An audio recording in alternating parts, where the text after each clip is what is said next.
Timbit, so I think that was the Timbit advantage that I got there. Okay, good. Yeah. Right, well there we go. Megan Jilks there with her check here with the George Russell Pole Position Cup. Well done, Megan. We'll see you on pole position tomorrow. Megan Jilks there with Hill Speed, and I mean it's going to be an exciting race this afternoon and tomorrow. Do you think being on the front row at this track is a huge advantage? Sometimes with the tracks, being second row but being on the right side of the track is important. What's it like at Donington? You always want to be on the front row, of course. Ultimately, you've got the best track position for the start. You can control the race and hopefully then get a bit of a gap at the start. As I mentioned, Redgate corner, the first corner. It's a long apex corner. It sucks you in. You can go outside, inside. So it doesn't ultimately matter if you're inside or outside. Megan will be very happy with pole, of course, in race 2, but she's second in race 1.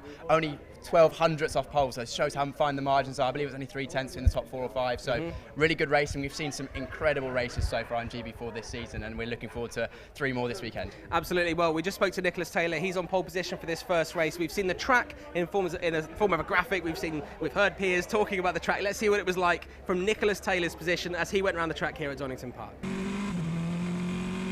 On board a flying lap of Donington Park Grand Prix circuit with Yoel Granfors, our pole sitter for race 1 and the second pole of the year. He then heads into Redgate corner using all the road on the left-hand side, braking so late into this first corner. Slight rotation, car is hooked up nicely through there, using all the exit for the long run down the Hollywood and the Craner curves. Completely flat once again in GB3 here. Very, very fast, potential overtaking opportunity during the races if you get a good exit out of Redgate. Almost flat through the old hairpin, just a rub on the brakes potentially, maybe even not a rub this year with the new aero upgrades. We then keep left through Schwantz curve to open up the entry of McLean's, using the curve in the middle of the corner to get a bit of extra rotation, and then all the curve on the exit for that exit towards Coppice. Completely blind again through Coppice, using all the road right up against the white line there. Very, very important to get that right because the long run down the Starkey Straight. Now, concentrating on the braking zone for the Fogarty S is extremely fast, just down 2 gears, over 100 miles an hour. 1 curve, 2 curve. You can see how much commitment there is through that corner, all the road on the exits. Then showing the braking capacity of these GB3 cars now, down 4 gears to second gear for this Melbourne Loop hairpin. Nice and steady through there. Make sure traction is good on the exit for the run to the final corner, Goddard's. We'll see that he goes in slightly narrow here to try and V off the corner a bit more, using the curve on the left-hand side to hook the car round and get a good exit onto the start-finish line, and he'll be very happy with his pole position lap around the Donington Park Grand Prix circuit.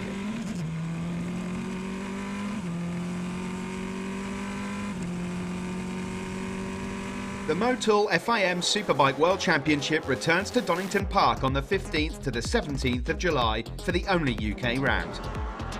After a titanic scrap in 2021, Jonathan Ray is determined to win back the title, and he'll be gunning for wins alongside fellow Brits Scott Redding, Alex Lowes and Leon Haslam. Book tickets now. Weekend admission is just £60 at donington-park.co.uk, and under 13s go free. Something else there you might fancy coming along to in July here at Donington Park. Now ahead of this 10th race of the season, and don't forget at the end of this race weekend, that will be halfway through this inaugural GB4 season, we need to have a look back at what happened at Silverstone. There was some incredible racing, the last 2 races in particular, absolutely fantastic. Here's a little recap about what happened at Silverstone. Well, let's take a look at our highlights then for round number 7 of the GB4 Championship. It was an all-elite motorsports front row, but not a great start from Jack Sherwood. Nicholas Taylor straight up into second position on the run down towards Copse Corner for the first time. Of course, the extended run down towards Maggots, Beckett and Chapel would leave Jack Sherwood under pressure from Megan Jilks, the Hill Speed car in the background as they'd run through apex to apex, carrying momentum through the corner. It was Megan Jilks who'd come out on top there. Jack Sherwood from the front row of the grid all the way down to 6th place. As we'd head onto the Hangar Straight though, the snake would move from one side of the circuit to the other. Alex Walker leading from pole position, just trying to keep that number 66 of Nicholas Taylor behind. Jack Sherwood would have to worry about Waberski as Elias Ardeston was attacking Megan Jilks and just trying to keep them at bay, running down into the Stowe corner. Of course, for Chloe Grant coming down into Copse to end the first lap, she'd have a bit of a spin, just avoided by Christian Lester, who ran very far wide over the tarmac runoff, and Chloe Grant would get back going again. Unfortunately, big struggles Mills. The battle that we've been waiting for, though, for quite some time, Nicholas Taylor and Alex Walker, they would go toe-to-toe here at Silverstone, and a fantastic battle it was. Alex Walker under a lot of pressure, Nicholas Taylor looking for his first victory since Snetterton in the opening race of the season. Onto the Hamilton straight, Nicholas Taylor to the inside, they'd be side by side up towards Abbey. The 41 of Alex Walker would yield and Nicholas Taylor would hit the front of the grid. It was a fantastic drive from him, and coming round the final couple of corners, this would be a very sweet victory indeed. It's been a while and not even a loose engine cover could slow him down. Nicholas Taylor on top by less than a second from Alex Walker in the opening race here at Silverstone. A fantastic drive for the Fortec team.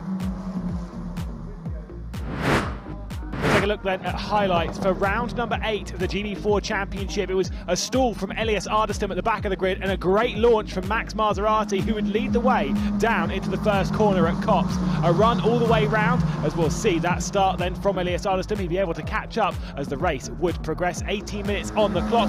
The run down into the first time into Magus Beckers and Chapel is Nicholas Taylor under attack from Alex Walker. As they'd battle it out, Walker would go around the outside, Maserati would lead, and Walker would be on the charge. Up to second position as he was marching his way forward on the run down the Hanger Straight. Of course, the drama would continue in the slipstream. Closing.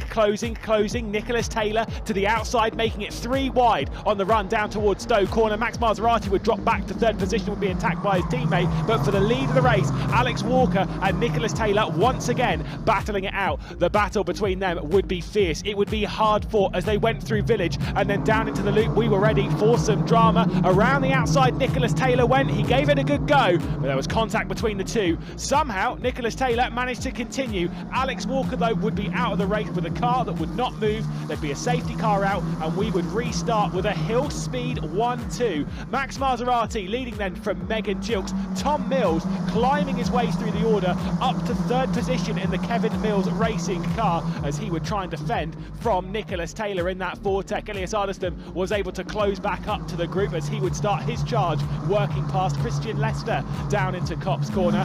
At the front, though, it was drama. Maserati under pressure. Nicholas Taylor making the move, but watch out for that grey and blue car with the orange highlights. It's Tom Mills, and he took the lead on the exit of Chapel in fantastic fashion, watching the top two just battling it away and picking up the pieces. Maserati would try and fire one through straight away, going around the outside of Stowe. He'd give it a go, and once again it was 3 wide with Nicholas Taylor taking the long way around, desperate to take his second consecutive race win in the GB4 Championship. Mills would have the inside for Stowe. Taylor would try and make it stick around the outside, but he'd have to drop back into line, whilst his teammate Waberski was battling with Megan Jilks for 4th spot. Jack Sherwood would make it 3 wide as they ran down towards Brooklands Corner, and the racing was absolutely electric. Around the outside, Nicholas Taylor, he was trying everything to pass Tom Mills. It was just a time of waiting, though, feeling very fast around Silverstone at the moment. Waberski keeping an eye on Megan Jilks for that 4th position, just outside of the podium battle. A slow exit, though,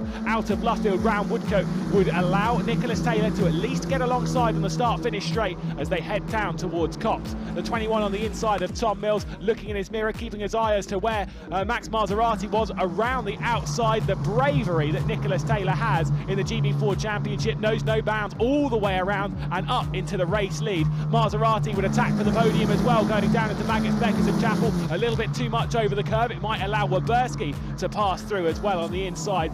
Tom Mills, though, was going backwards. Maserati would pass, then Megan Jilks' turn as well, would fire her way through again. Jack Sherwood was looking for any opportunity to pass himself and get up somewhere inside the top 5. A dive down the inside of Megan Jilks would guarantee that position as he was looking for his back-to-back top 5s in the GB4 Championship. Way ahead of this, though, of course, our race leaders were running away.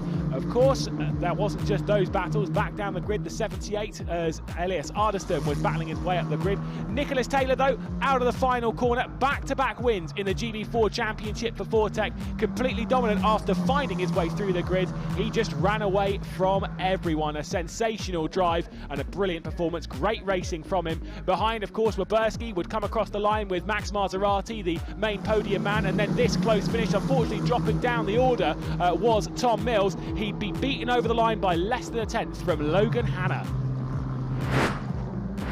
What a weekend of racing it has been, as round 9 highlights here in the GB4 Championship. A great start from Chloe Grant off the front row of the grid, starting from that reverse grid pole. She'd lead it down into turn 1 as everyone would go side by side in the background, just trying to crowd their way up the order and work their way into Maggotts, Beckers and Chapel in single file. Tom Mills would try and attack for second position as Chloe Grant would drop backwards, but it was the series debutant in Lucas Romanek who'd try and grab second position with a bit of 3-wide action, heavy onto the brakes into Stowe, and with a lovely little move, he was charging down our race leader. In the background though, we were going to see some dicey action. Nick Taylor trying to work his way up the order, whilst there was some side-by-side between Chloe Grant and Waberski. There was also side-by-side between Maserati and Taylor. The two would come together, the two groups, as 4 wide does not really work, and Nicholas Taylor was out of the race. Waberski also with damage, and the two of them would be out. Jack Sherwood was trying to battle out with the 2 hill speeds, as it was Maserati and Jilks that were trying to fight their way up the order for the hill speed camp, trying to also keep Alex Walker at bay, who just kind of couldn't make much progress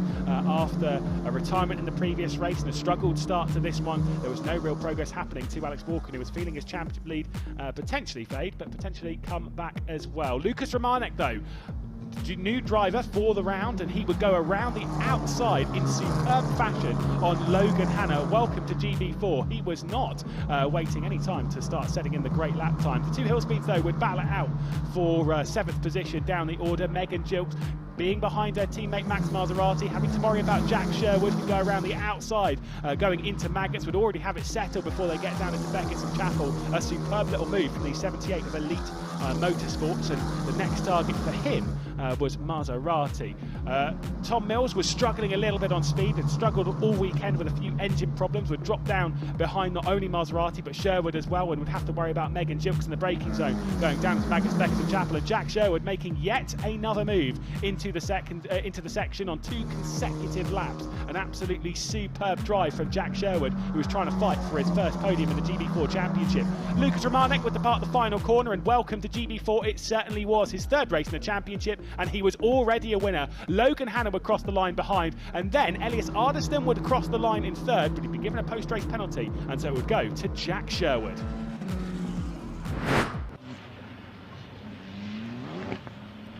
Well, here we are then at Donington Park, and what a track it is. We had some fantastic racing over the season so far. When we opened it at Snetterton, we then went, of course, to Alton Park.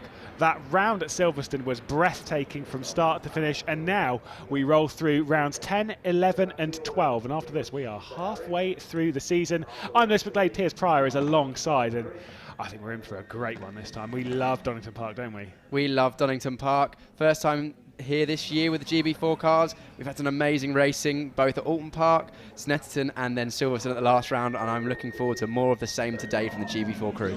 Certainly is. So you can see there it's Nick Taylor starting from pole position alongside Megan Jilks.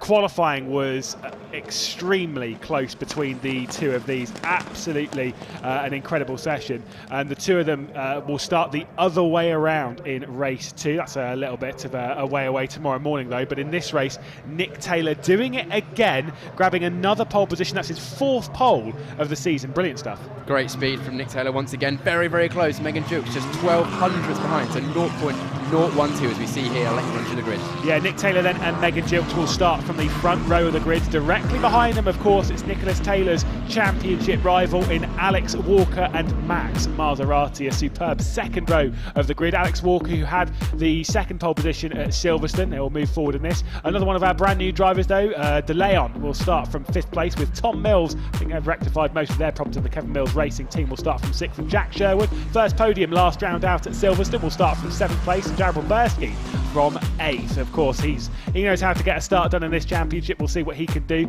Danny Harrison in the Valor Racing, the teammate of De Leon, who will start from 9th place, and then Logan Hanna in 10th, the first of the Graham Brunton Racing team cars, and then Jessica Edgar and Chloe Grant in 11th and 12th, and in 13th position, 13 cars here this round. Christian Lester obviously returns to us. The Rosso Verde car starts from 13th, but he did qualify within the 103%, so this means that he is getting faster as the season's going on. Great to see Christian Lester improving at the back there.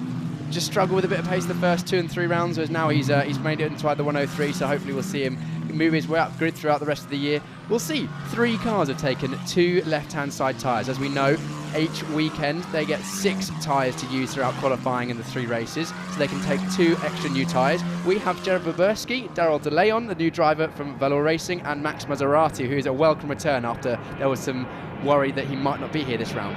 Absolutely. I mean, we're glad to see Max Maserati in the championship. We were concerned, maybe. Of course, we have lost a driver in all of that in Elias Ardestam, who is not here this round. And so, fingers crossed, he can get all the funding and such, and we'll see him back next round out. Great. Yeah, exactly. As many drivers as we can would be ideal. Look at this chicane here through the Fogarty S's. You can see those sausage curves. We do not want to be hitting those in these GB4 or the GB3 cars. They are very aggressive, can easily damage either the tub, the front wing, or put your suspension out of alignment. So very precise inputs needed through there, which is a very, very fast section of corners. Yeah, absolutely. You can see that Nick Taylor wants this to be a very slow end to the formation app. A lot of drivers working to get their tyre temperatures in. You saw the number 2 and the number 3. Those are our 2 brand new Valor Racing cars. The number 2 there, it's mostly black. His teammate is the one that is the orange in the background with the yellow highlights, that one being the number 3. Those are the 2 brand new cars. That number 2, though, was the car that actually ended up racing at Alton Park when George Lyons took that one out in the, I can't remember what the team name. Well, no, it was Graham Brunton Racing. It was their 3rd car that round. I will get to it. It's going to be a tough race, though. It's not super warm out there, but it's not cold either. It's nicely in the middle. It's a lovely spring day here in the Derbyshire countryside. Oh, it's not Derbyshire, though, is it? I think it's Derbyshire, but anyway, it's here we go. Leicestershire. GB4 first race coming up. It's a lovely spring day here, and we're looking forward to some great racing. I'll let you talk through the start here, Lewis. Indeed, we will, as we'll prepare to get underway for yet another one of these fantastic races in the GB4 Championship, partnered by the BRDC. 18 minutes will go onto the clock as we'll get underway for another crazy race. It is round number 10 of the championship as the lights are on. And we are getting ready to go underway at Donington Park. Nick Taylor from pole position. It's not a great launch, though, from Megan Jilks. Max Maserati is going to come through into 3rd spot straight away. It's Nick Taylor leading up towards Redgate for the first time. Maserati's on the charge. Alex Walker's going around the outside, and he's trying to make it stick. Gets pushed down a little bit by Nick Taylor, who has the whole shot down through Hollywood, down towards the Craner curves. Alex Walker's gone in a little bit too deep. He's lost out to Max Maserati as well as Megan Jilks, who's come back through. Whoa, big moment there for Tom Mills, who just manages to hold it up. That was crazy stuff down into the old hairpin, and now Jack Sherwood's also trying to get through. Crazy stuff. You can see how dusty it is offline there. Tom Mills, big snap of oversteer, great save. Alex Walker chances his arm around the outside. He goes at the inside, through McLean's. That was a superb little look. It's a tough one to get there. You were saying on the lap, it's a completely blind one. Into there, into Coppice as well. Tom Mills also looking, and Tom Mills is going to have the charge all the way down the Starkey Straight, down towards the Fogarty S's, and Alex Walker instantly proactive defence here, pulls it straight over to the left-hand side of the track, the right-hand side of the shot in the number 41, the black and yellow Elite Motorsports car, manages to keep Mills at bay. Thing is, he's taken his own slow one. Jack Sherwood, way too wide though. He's going to drop a few positions through all of that, of course, but still pushed it in a little bit too deep. But when you hold that defensive line to the Fogarty S's, you're too slow coming down to the Melbourne Hairpin. You're going to be wide open to a move. Very much so. That Fogarty S is not really an overtaking position unless the car in front is hindered through the Coppice corner, because it's so fast, short braking area, funnels down nice and narrow, so you're going to look to try and make the car ahead, defend, to then give them a poor exit into the Melbourne Hairpin, the main overtaking opportunity of the lap, alongside this first corner here at Redgate. Jack Sherwood might look down the inside. There he is, just poking out the inside of Danny Harrison. That was a little bit wide going through the final corner. Lovely move from Jack Sherwood. Kind of see that one coming, but a cut back from Harrison.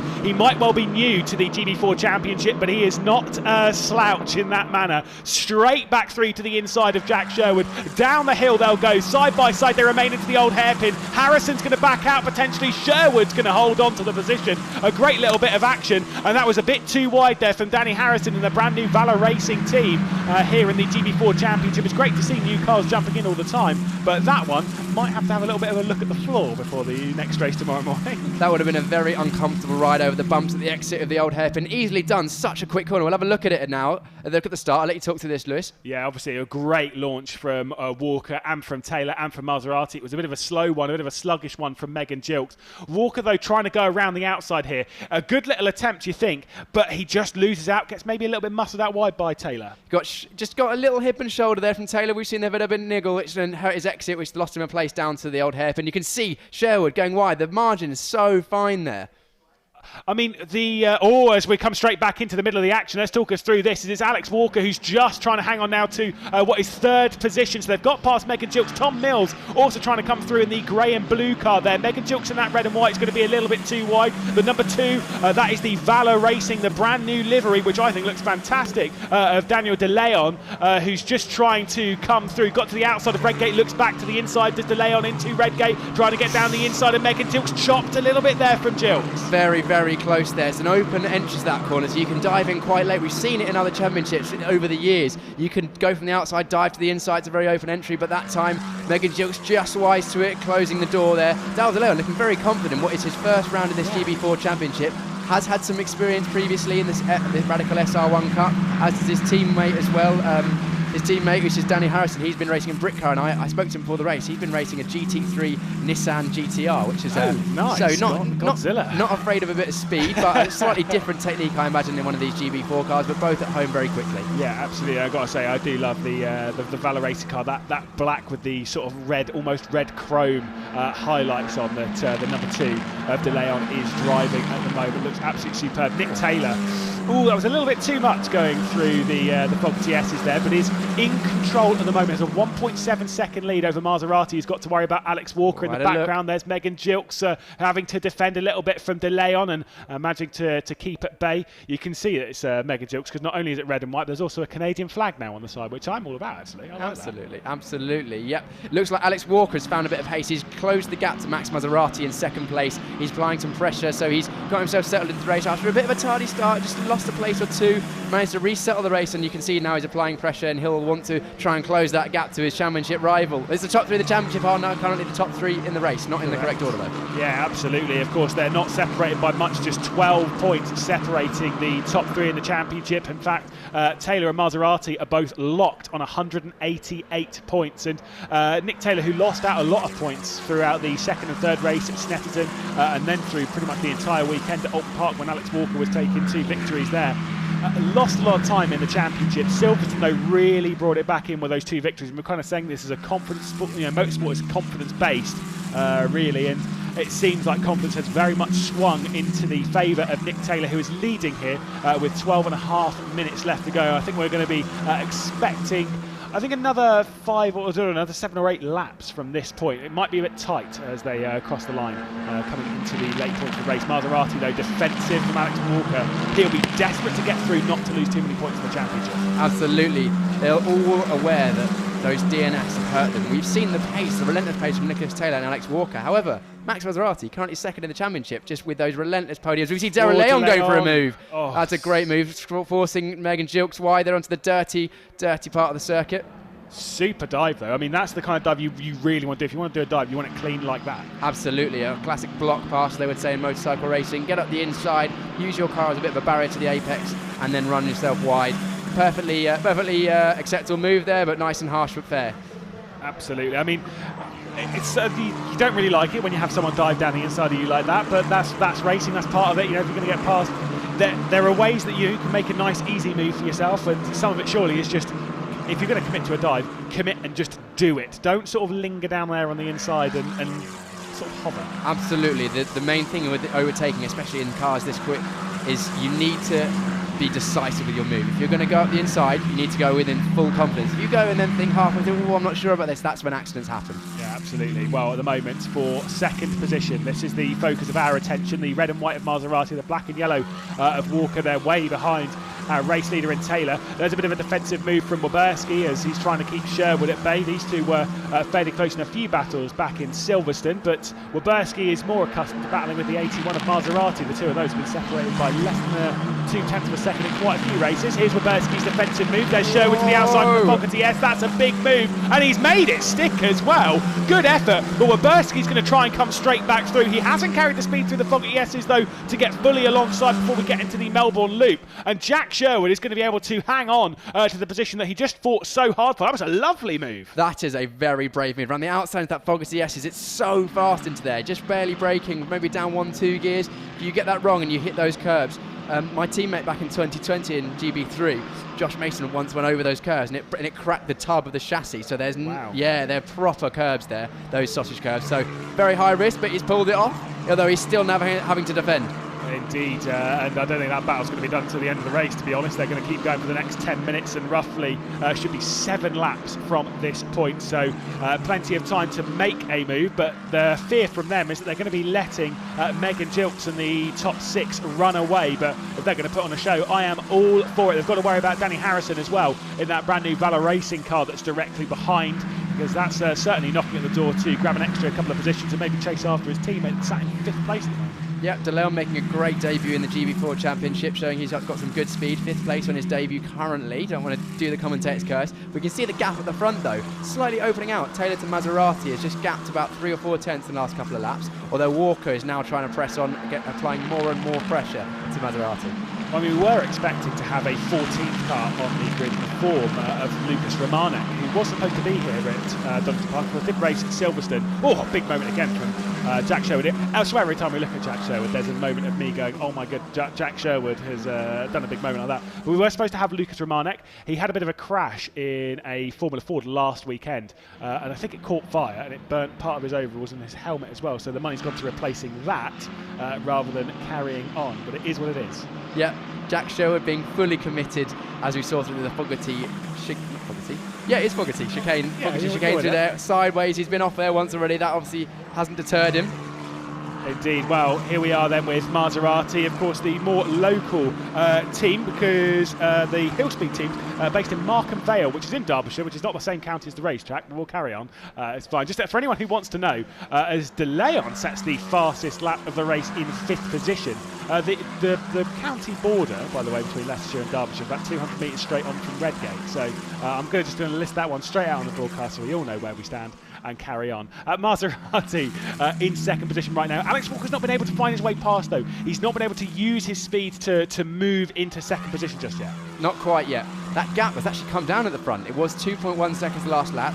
Maserati, while defending from Alex Walker, is closing that gap. Whether Taylor's decided to just save his tyres, manage the race, then that is a decision on him, or whether he's actually not quite got the pace at this stage. Again, we can make changes to the setup as drivers in these cars. You go a bit higher on tyre pressures, you'll come in a bit quicker, have a bit more speed at the start of the race, but then potentially go away at the end. Go a bit lower tyre pressures. We see Alex Walker dive at the inside. Is there going to be contact? Oh, super move. Straight down the inside. We've seen a couple of times. He gets there, gets alongside, but does not complete the move. Thing is, that's going to cost them time. Maserati still able to hang on a 2nd position, but you're absolutely right. They've not lost out that much. Nicky Taylor, and that's Maserati in a little bit too deep, but he hooks into that final apex, get that straight run onto the Wheatcroft straight. As they cross the line with 7 minutes left to go, the gap across that line will be 1.3 seconds. That has come down a lot. Nicholas Taylor is struggling a little bit here. Yeah, his fastest lap of the race, Nicholas Taylor, 1:30.3. The last lap, 1:30.8. I didn't see any obvious mistakes there, so whether he's just struggling a bit for pace on his tyres now, as we see Sherwood setting the fast lap at 29.9, sorry. Yeah, this is getting much faster through this race, and they might well be looking for a 13th lap. It's quite close to the cusp. If they're setting 1 minute 30s, and with obviously stationary start to the race and stuff, then the expectation is that it'll be a 12-lap race, and obviously we've done 7 of those, but it would be close if they do set some decent laps. It would be close to a 13th lap, and I don't think we're quite in that ballpark, but they are getting a lot faster as this race is going on, so who knows. Right now, Nick Taylor is leading. Could it be a little bit of tyre conservation from him that's just not letting him run away right now, or do you think he would just charge? It could potentially be. It depends on how comfortable he feels in his own pace. If he knows he's got about 3 or 4 tenths in the locker to be able to pull away, then potentially he will be thinking about saving his tyres, because if it gets close like it looks like it is, he can obviously turn that back on again. But I think that Maserati and Walker have the pace over Nicholas Taylor at this stage of the race. And we can see there's a bit of the gap opening up between Maserati and Walker as well. Definitely the gap's closed down. That's now less than half a second. Got to be. And it's in this 3rd and final sector. It is in the 3rd sector where Nicholas Taylor is really struggling. He's lost over a second in that final sector. Meanwhile, the likes of De Leon Mills and Jilks set personal best, set fastest sectors of the race. So Nicholas Taylor is effectively a sitting duck in the final sector, which would be awkward because it contains 2 of the hairpins where we can really see overtaking action. action happening. Absolutely. I wonder if there's an issue with the car there. I don't know what it could potentially be. Maybe he's got a gear selection issue, so he can't grab the gears when he wants, because it's very, very sensitive to when you can go down and up the gears through there. You miss a shift down and then you enter the corner in the wrong gear. It really messes with the balance of the cars. We see Walker having another look, desperate to get past Maserati there. I mean, he's really feeling hungry right now as Alex Walker, as we head to the final 5 minutes of this race. It's going to get tight, it's going to get dicey, and Alex Walker, he wants to be the first one to pass Nicholas Taylor. He doesn't want to let Maserati past and then he would struggle to pass. He wants to go through first. Actually just saw a hand wave from Alex Walker there, whether he was trying to communicate with Maserati to tell him to go ahead and try and get past Nicholas Taylor. I'm not sure. I think for him, championship-wise, he would rather Maserati. But we must have made a mistake there, Maserati, through the Fogarty S's. Yeah, he's certainly going heavily on the defence, which is going to allow Alex Walker to pick the late apex and try and carry the speed. That is De Leon trying to get past Tom Mills, who was a little bit sideways going through the Fogarty S. Heading down into the final corner of Goddard's, a little bit of a defensive line again from Maserati. The top three are aligned as we head across the lap to start the third to last lap of this race. 4 minutes and 20 seconds left to go. They'll have 3 laps left on the clock. It's Taylor leading from Maserati, from Walker in that trio at the front. Then it's Mills, De Leon and Gilks that we're looking at here, the battle for 4th place. Mills, of course, being in that grey and blue car, the black and the red of De Leon. Then Gilks in the red and white, and then Jack Sherwood joining in the black and yellow. Yes, it looks like Nicholas Taylor, whatever issue he had in the final sector of the previous lap, has rectified itself, because his last sector, wow, that's a big move. Big slide there from Darrell De Leon. Great catch. But it looks like the last lap of Nicholas Taylor was much better. As we can see, Maserati defending heavily from Alex Walker now. Can he get the cutback? Yeah, this is Alex Walker now feeling that, right, okay, we've had our opportunity to close down on Taylor. He had a couple of issues. He was struggling in qualifying as well, coming down into the Melbourne loop.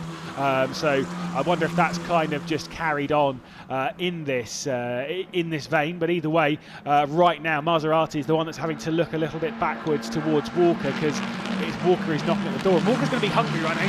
He needs to get past. This is his championship, same as Maserati, of course. But they're battling not just for the race here, but they are starting to think championship game. He can see the leader of the championship in front of him. He can see the fact that if he gets these 2 cars, that's another... very, very close. Darrell De Leon right under the rear wheel of Tom Mills there. Very, very close. Tom Mills in that grey and blue car. Darrell De Leon in that very, very smart-looking new Valor Racing black and red car. Yeah, there was a little bit unnecessary contact, but I guess when you're that close, you don't really see where the wing is, do you? So you kind of do just tend to drive into a car ahead a little bit, I guess. Such low speed, that corner, the concertina effect coming into force there. As the cars slow down, they come closer together. We can see Jack Sherwood having a look. He's got some pace. We saw him get the fastest lap earlier on in the race. He still has the fastest lap. The whole of the top 7 are coming together. Definitely coming together. At one point in the race, that was up to 4.5 seconds, now down to 3.7, so very close in all of the top 7. I actually think that Tom Mills is closing on the top 3 as well, so it could have, if we got 3 more races, we could have a 4, 5, 6 way fight for the lead towards the end of this. I'd love to see that. Which would be very GB4, wouldn't it? I mean, we've had so many of those so far. Tom Mills, those got to worry backwards. Is that Walker who's dropped backwards? Walker has dropped back behind Mills. So what has happened to Alex Walker, who's had some struggles out of the old hairpin? His teammate Jack Sherwood's got to worry about Megan Gilks. They're going to go side by side through Coppice. It's so close between the 2 of them. Straight out onto the Starkey straight. 2 laps left to go in this race, and it is absolutely manic right now. What has happened to Alex Walker, your championship leader, who's trying to get past Mills once again? He isn't able to do so into the Foggy S's. That's way too deep though. And look at De Leon. De Leon's coming through as we run down towards the Melbourne Hairpin. He's trying to get alongside. He's trying to look for his first podium in the GB4 Championship in his first ever race. He's alongside. He's pushed Mills wide, and now Walker's coming back through. Absolutely superb stuff. But De Leon is onto the podium, now into 3rd place in that number 2 car. It looks like Alex Walker might have a little bit of lack of front straight line speed. He got a good cut back there, but then couldn't stay alongside Tom Mills. I wonder if we're seeing some of the issues we saw with Tom Mills at the previous round, attacking Alex Walker, although the graph at the front has now come down. Maserati Massively. Half a second to Taylor. Yeah, that's come down another 0.3 of a second on the previous lap. Maserati's looking for his first victory in the championship. Remember, obviously one of the most consistent drivers in the season. He is yet to take a victory in the GB4 Championship in the 9 races that we've had previous. There is Mills trying to keep Walker at bay, coming down towards the old hairpin. They've gone down the craners, they've ticked those off. A little bit of a tight line though through Tom Mills, and he might have to worry about Alex Walker, although not quite yet. Jack Sherwood is trying to get past Megan Gilks on the run-up towards McLean's, but not able to do so just yet. It looks like, I wonder what happened to Alex Walker the previous lap, because he definitely lost a lot of time, because the gap was about 1.5 seconds to Tom Mills before that, and then we saw cut to McLean's, and Alex Walker had fallen behind Tom Mills. There must have been a mistake, I reckon, maybe side by side between Maserati and Walker, or a mistake from Walker. Maybe we'll see or hear about that later on after the race. We've still got some action going on here. Yeah, we certainly do. This is the final few corners of the race then, because we are on the last lap. Mills just trying to hang on now for what will be 4th position. De Leon has absolutely cleared off into the podium spot. Maserati is very close, coming down to the final section of the track, though. It is incredibly tight right now. We don't know who's going to win the 10th race of the season. Walker's trying to get through into 4th, isn't able to do so. Final corner beckons, though. Goddard is there. Taylor is there. He's coming round it, and I think he might well tick it off. It is, of course, Nick Taylor, who comes across the line to win once again in the GB4 Championship, just denying Max Maserati, who put on an absolute show here. His teammates got something to worry about as Megan Jukes to the outside of Jack Sherwood is not able to clear that one. Taylor, Maserati and De Leon on the podium. Welcome to GB4, to Valor Racing and to Daryl De Leon. What a drive. Just picked his time. A bit of a mistake from Alex Walker. That was brilliant. A very mature drive for the new driver in this championship, Daryl De Leon. Saw the action going on ahead. He backed up the corner through the Fogarty S's and then got the nice cut back, and then managed to hold that position going into the final corner to take his first podium in this championship. Great drive also from Nicholas Taylor. Managed to keep off the pressure from Max Maserati. He'll be very happy to get another podium with must be his 9th podium of the championship, something like that. No, it's only a 6th. But he has had quite a few. I forgot the 4th places. Yeah, that's the thing, is that when he hasn't been on the podium, he's almost always been 4th, with the exception of 2 races where he finished 6th, which, let's be honest, ain't bad at all. This is where Alex Walker drops, so he's too wide. Oh, too much curb. Way too wide. Took too much curb in the middle, and if you take too much curb in these cars, the plank hits the ground and you skate wide. So that's a mistake, an unforced error, unfortunately, there from Alex Walker. Just pushing a bit too hard, trying to get that 2nd place. He did well to catch it, though, you've got to say. Yes. He could very easily have dropped it there, and that would have been no points from the race. Nicholas Taylor very, very happy there, seeing waving to the crowd, waving to the fans. Absolutely over the moon. Another win for Nicholas Taylor, showing that he's got great pace in this car. That Fortec car working very, very well. Look at him, absolutely buzzing. I mean, he had 3 wins coming into this. It was the same amount of wins as Alex Walker. Of course, the 2 of them at the top of the championship. They were separated by very little. They'll be separated by even less right now. I do believe that it will come down to around about 6 points between the 2 of them. Here are the race results, with Nick Taylor taking the victory. Maserati and De Leon. Absolutely superb drive from De Leon there. Mills in 4th place, with Alex Walker dropping down to 5th place in the end of all of that. Jack Sherwood in 6th, with Megan Jukes. I don't think she'll be particularly pleased, but in the next race she will start from pole position. Waberski, Harrison and Hannah round out the top 10. The final 3 drivers, of course, being Jess Edgar and then Chloe Grant and then Christian Lester in 13th spot. But all importantly, their gaps to the lead aren't quite as big as we'd seen in previous races, so they are definitely finding speed. I think that we're in for a cracking another 2 races. Absolutely. Because the driver that is on pole for the 2nd race finished 7th in that race. So that is the pace down the field. Everyone's very, very close. We saw the race close up during that session as well. Also, note, Daryl De Leon, he did take those 2 left-hand side tyres, so maybe yes, a very good tactical decision from Valor Racing on their first round. Absolutely. Of course, Maserati was also another one, and he was really attacking for that race victory, as we'll see them all pull into Parc Fermé. And I mean, Nick Taylor, it's the confidence boost that he's got. Of course, the last 4 races now for him is a win, a retirement, and then a win. The advice that he got, obviously one of the main places that he was struggling was on the, oh my goodness, Max Maserati. I mean, he's not had some great podium moments. He did fall off of one a little bit at Old Park. But Nick Taylor, he's since getting the advice on how to start and stuff, he's really, really found his place in GB4. Yeah, you can see Oliver Dutton there, very, very happy with that. It's great to see him come on as a driver. At the start, first round of the season, Snetterton made a silly mistake on his own. He had not done that much racing in cars before, then had a good start as well. So now he's looking like an imperious driver. He's got pole again, he's had another race win, a great start, held off the pressure, so he's growing as a driver, which is great to see. That Fortec car clearly working very well, and I believe that is that his father, I'm not sure. It's great to see, and some great for the championship as well. Family, everyone, hugs for everyone. Yeah, he's got a lot of people to hug after this. I hope one of them isn't going to be John Jackson a little bit. In a couple of moments he'll catch up with Nick Taylor, but absolutely absolutely superb race once again from Nick Taylor. I did hear from Mark Verrill, who's doing the trackside commentary here at Donington Park, that they were saying that on Thursday and Friday, they'd never seen so many drivers doing practice starts in any sort of practice, and they were all trying to nail it because there's been so many issues with the race starts so far in the GB4 Championship, but they really are finding their grips, aren't they? Because it's so difficult to get them off the line. Also, don't forget, it's a brand new championship. So the first start of the year was the first time anyone had raced one of these cars in this championship, in these regs, in anger. Again, this is potentially a first step on the ladder for a lot of the drivers coming straight out of karting. So inexperience potentially showing, but a few races in now, and everyone is showing that the racing is going really, really well. Well, I know he's not going to get a hug, but he will get the answers to some questions. Here's John Jackson standing by.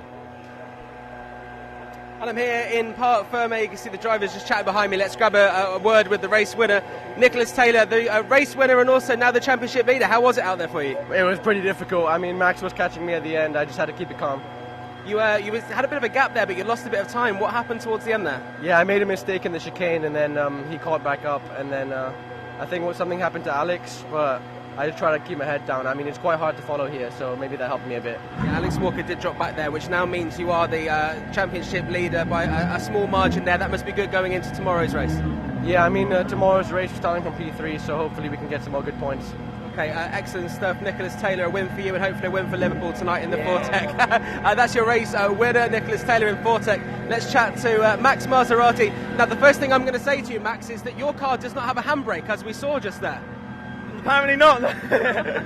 We nearly got run over there by Max's car, but that was a tough race because you were defending from Alex Walker, but also trying to catch Nicholas Taylor and doing a pretty good job of both. That was so much fun. I was so down after quali, and it was like we were only 2/10 off pole under that, and I was really upset because I felt we had the pace to actually try and push for a pole this weekend. So that race was just like perfect start. We got Megan at the start, then did Walker as he was battling Taylor. And then it was about not being overly defensive when Walker was trying to get by, because if I started like white lining it, Taylor would just got the gap, so I just only defended when I really needed to. He even had like a couple looks, but I knew where he was coming from. It was too big a lunge to actually get alongside, just to get me out of position. How many more laps do you think you would have needed to get past Nick there? One more corner, actually. All right, Max, one more lap, Maserati. You have now cemented your second place so far in the championship, so that must be good going into tomorrow's race. Oh, it really is, yeah, and that was so much, like, Nick, I knew that was going to be close. Like, we do get on really well, so we've been laughing and joking all weekend, but to come, like, honestly, like, I think he was playing a little bit safe in the last couple of corners because he did have a little bit of a lead to Mate, but I was literally like pushing him out the final corner. I was like, oh, if only there was one more, we might have been able to have him, but... There we go. Don't worry, you've got another couple of chances tomorrow. Max Maserati there with Hill Speed, second place driver today. And now let's find Daryl De Leon driving here with Valor Racing. It's his first race in GB4. It's the team's first race as well, and third place. Daryl, you must be very happy with that. Your first time racing in this GB4 car and third place. Yeah, I think me and the team are very happy with this result. But yeah, it's just a nice feeling to get on the podium for our debut weekend. Is there anything you noticed, obviously you've not raced this car, you have tested for a couple of days and you've qualified. Is there anything you noticed that was completely different when you're actually racing these cars and getting the slipstreams? Yeah, the toe is massive, and also the aero wash. Going through cockpits, sometimes when I was right behind the car in front, the car would just want to understeer off the track, but other than that, the racing's really close, and that's what I like about it. Well, Daryl, great start, and we'll see more from you tomorrow in the second and third race of the weekend. Well done, Daryl De Leon there with a brand new team to this championship, Valor Racing. That's third place for him. Incredible start to his career in GB4. We're going to throw back now before the podiums. Lewis has the podium, which is literally right by us. Yeah, indeed. I don't have to go down there, so it's all right on that one. But yes, great results there for Nick Taylor. Lovely to catch up with Daryl De Leon. We've seen a few new drivers jumping into the GB4 Championship and having incredible speed. Daryl De Leon definitely one to add to that list. Of course, a bit of a shame to not have Lukas Romanek here with us this round at Donington Park. But either way, a couple of new additions. You can also see Piers Pryor in the background. Terrible driver. Obviously, he's trying to go for GB3. Raced in GB3 a little while ago, so obviously the co-commentator as well. I'll move on from that before I dig myself into a massive hole. The championship standings we'll go over in a little while because the top three is incredibly close. There is Daryl De Leon into third position. Second place, once again, I think he might get bored of finishing in second place, Max Maserati. He was a bit disappointed with a couple of his podiums last time out at Silverstone. And then the race winner for the 4th time in the GB4 Championship, it's Nicholas Taylor. What a driver he is turning into. Another pole position ticked off, another race win ticked off. Obviously a bit of communication there, and I think we might actually have some champagne sprayed. I think they were a little bit careful with it. Nick Gilks did want to spray the champagne in GB3 at the end of the Silverstone round, but wasn't able to because everyone else on the podium said no, actually that's not. But this time, because they're going to wash all their overalls tonight, we might well get some. Obviously, Max Maserati will be first to shake up the champagne. Oh, I'm all right with this. I think it's the first time all season we're actually going to get any. We've got a little bit from Maserati back in Donington Park, but still. Unfortunately, though, Nick Taylor, who's definitely not of age to drink alcohol, has never opened a bottle of champagne in his life. So, fair enough. I think it was his 17th birthday pretty soon. There is Max Maserati running off, and there is Nick Taylor pretending he is a Formula 1 driver, which, who knows what the future holds for that young man. De Leon's all right with it. Look, he's well versed at the spraying of champagne, getting absolutely covered. And to be fair, we work, just to clarify as well, I'm 99% sure this is non-alcoholic champagne, so they are all right. Don't worry too much if you think it's a little bit uncouth for a 17-year-old to be drinking alcohol, because they're not. We are all sorted on that front. You've got to cover it off when you've got minors in the championship. Speaking of the championship, I'll very quickly go over the top 3 in the championship, because Nick Taylor, as John alluded to, is the championship leader now on 223 points. Second in the standings will be Alex Walker on 219 and Max Maserati on 217. So the 3 of them all separated by just 6 points at the top of the standings. Absolutely incredible. And it really is showing that, you know, we've spoken a lot of this being the Alex Walker and Nicholas Taylor championship potentially. Well, that man right there might have something to say about that. The consistency is remarkable. Doesn't have a retirement to his name yet in 2022. Has 6 podiums and then 2 more top 5s to make it 8 top 5s in 10 races. Absolutely incredible consistency. It's a higher ratio than anyone else in GB4. Really is very, very impressive. And the Hillspeed team, things will be looking a lot stronger for them as well, because Megan Gilks starts from pole position in the next race. Either way, you're bored of my waffling, and John Jackson has Jack Sherwood for a bit of an interview. Well, I'm here outside the Elite Motorsports garage with Jack Sherwood, who's asking me whether we got a move. Which move was it you were hoping we caught? I think I went round the outside through the chicane. Was it on Megan? Was it? Yeah. There was a move on Megan Gilks, which is I just wanted to talk to you about there. Look, you had a nice little battle with Megan Gilks there. Yeah, no, it was good.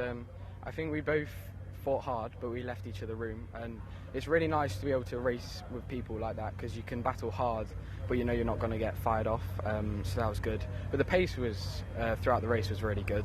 I think we got fastest lap in the end, so I'm happy with that. We made a few changes going into the race, because obviously qualifying wasn't too good, so we made a few changes and that seemed to have helped. So yeah, I'm happy with that. And it's all positive going into tomorrow's races, I'm sure. Yeah, definitely. I mean, we know we can race quite well. We seem to have a good car in dirty air, and you know, I really enjoy the battling, especially in this championship. Everyone gives each other the right amount of respect, but also you can race hard with each other at the same time, so it's really good. And I'm just looking forward to getting stuck back into it. And we're starting quite far down on the grid, so it's nice in some ways having a weekend where I can just, you know, fully send it and not have too much to lose. Obviously to an extent, because we don't want to do anything dangerous or hurt the championship too much, but it's good to, we really can't go much further back. So. Great stuff, Jack Sherwood. Fastest lap, as you just mentioned there, so very positive afternoon. We've got 2 more races tomorrow. We'll see how you get on there. Jack Sherwood with Elite Motorsports. His teammate Alex Walker was second in the championship, dropped back there down to 5th. We're going to have a grab a word with him. We'll probably see that before the coverage tomorrow. But in the meantime, we've got another race coming up. It's, I believe, the 7th round now. We've got alternate weekends, the 7th round of the GB3 Championship coming up straight away after this.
Good afternoon and welcome to Donington Park here for the 7th, 8th and 9th round of the GB3 Championship. So far it's a two-horse race. Luke Browning in second place, 3 points behind Joel Granfors, the Swedish driver who is our championship leader going into this weekend. You'll see here the Melbourne Hairpin and the Melbourne Loop just behind me at this iconic track here at Donington Park. We'll chat to some of the drivers who have qualified in just a second, but first of all let's find out a bit more about this iconic track here on the GP circuit at Donington. Well, where are we headed then this weekend? But of course, Donington Park, set in the Derbyshire-Leicestershire border up in the Midlands of England. A fantastic racetrack that the drivers do definitely love because of its high-speed commitment. The circuit, roughly 4 kilometres in length, requires bravery all the way around. Built back in 1931, it closed briefly before it reopened in 1977, and then in the early 80s they added in the Grand Prix Loop, a fantastic track full of high-speed commitment and plenty of overtaking opportunities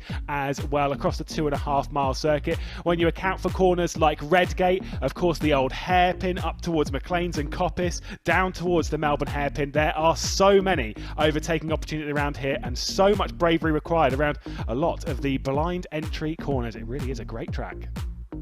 So that's where we're racing this weekend. Piers Pryor, our expert, our commentator, and our driver as well. You've told me that you've raced here. We've still not had proof that Piers actually drives a car, but you know, what can we expect from this track here at Donington, the GB3 Championship today?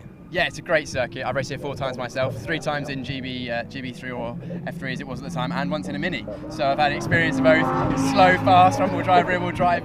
It's an excellent circuit. It's one of the favourites. It's got a unique challenge with the undulation change of the first sector, down Craner curves, completely flat out in both GB3 and GB4 around here. And the old hairpin's really fast. You then go up the hill, Coppice and McLean's, both slightly blind, especially the second one. You literally have to commit to the entry before you can even see the apex. And once you're in the apex, you're then committed to the exit before you can see the exit. So full commitment around this circuit. You then got a really fast chicane into the Melbourne Loop here, which is a good fun to do. Getting within centimetres of the tyre walls and minding those sausage curves because they can damage your cars.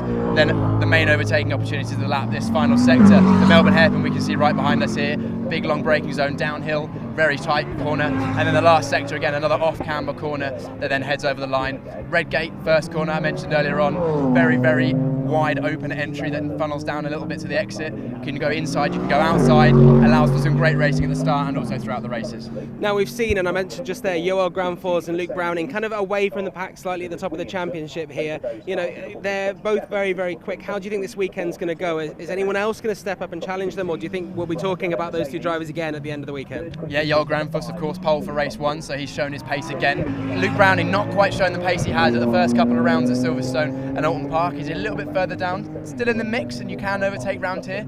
It's tricky with that middle sector being very fast, and the aero wash and those GB3 cars can make it a bit tricky. But no, I expect the same few people to be at the front. Max Esterson getting pole for the second race as well, so he's coming on strong with a couple of 4th places in the first couple of races at Silverstone, and now challenging the front now. So maybe we'll see his first win of the season coming up.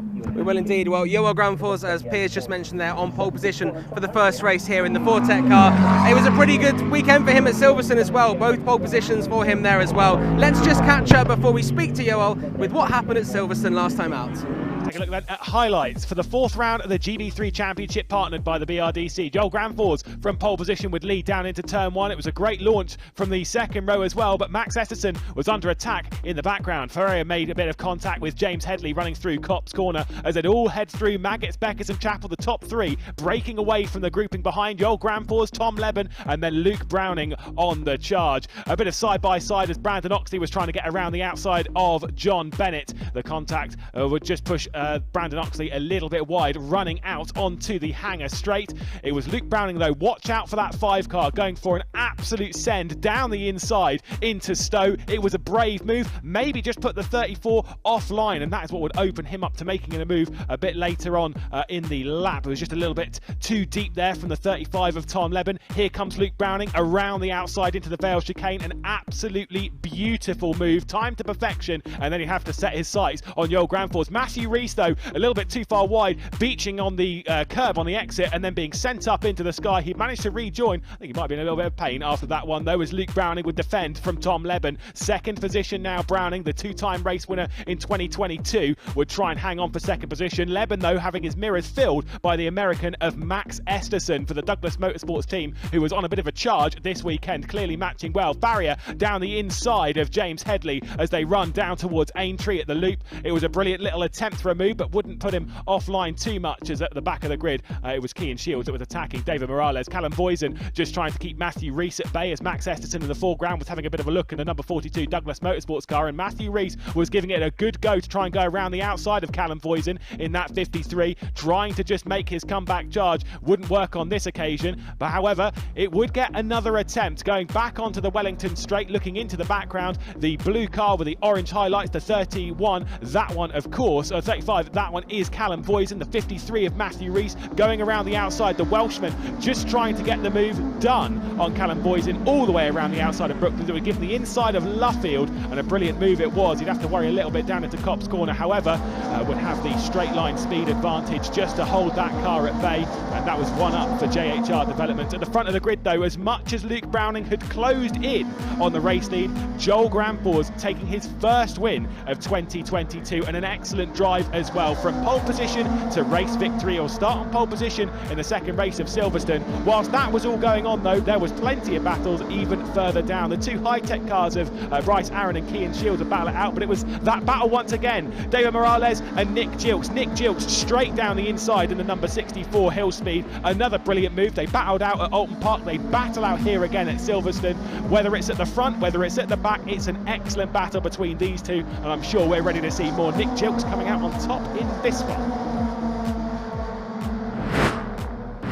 Highlights then for round number 5 of the GB3 Championship, as we were underway once again at Silverstone. A good launch from the top 4 as they would all hold position on the run through turn 1. Voisin pushed it out a little bit wide there, as Mackenzie Cresswell would have a decent launch on the inside, remaining within the top 10. Side by side in the run down towards Magus Beckett and Chapel, and it was Tom Leben with a great move, great drive off of Copse, and he would take the lead. There's Elite Motorsports number 34.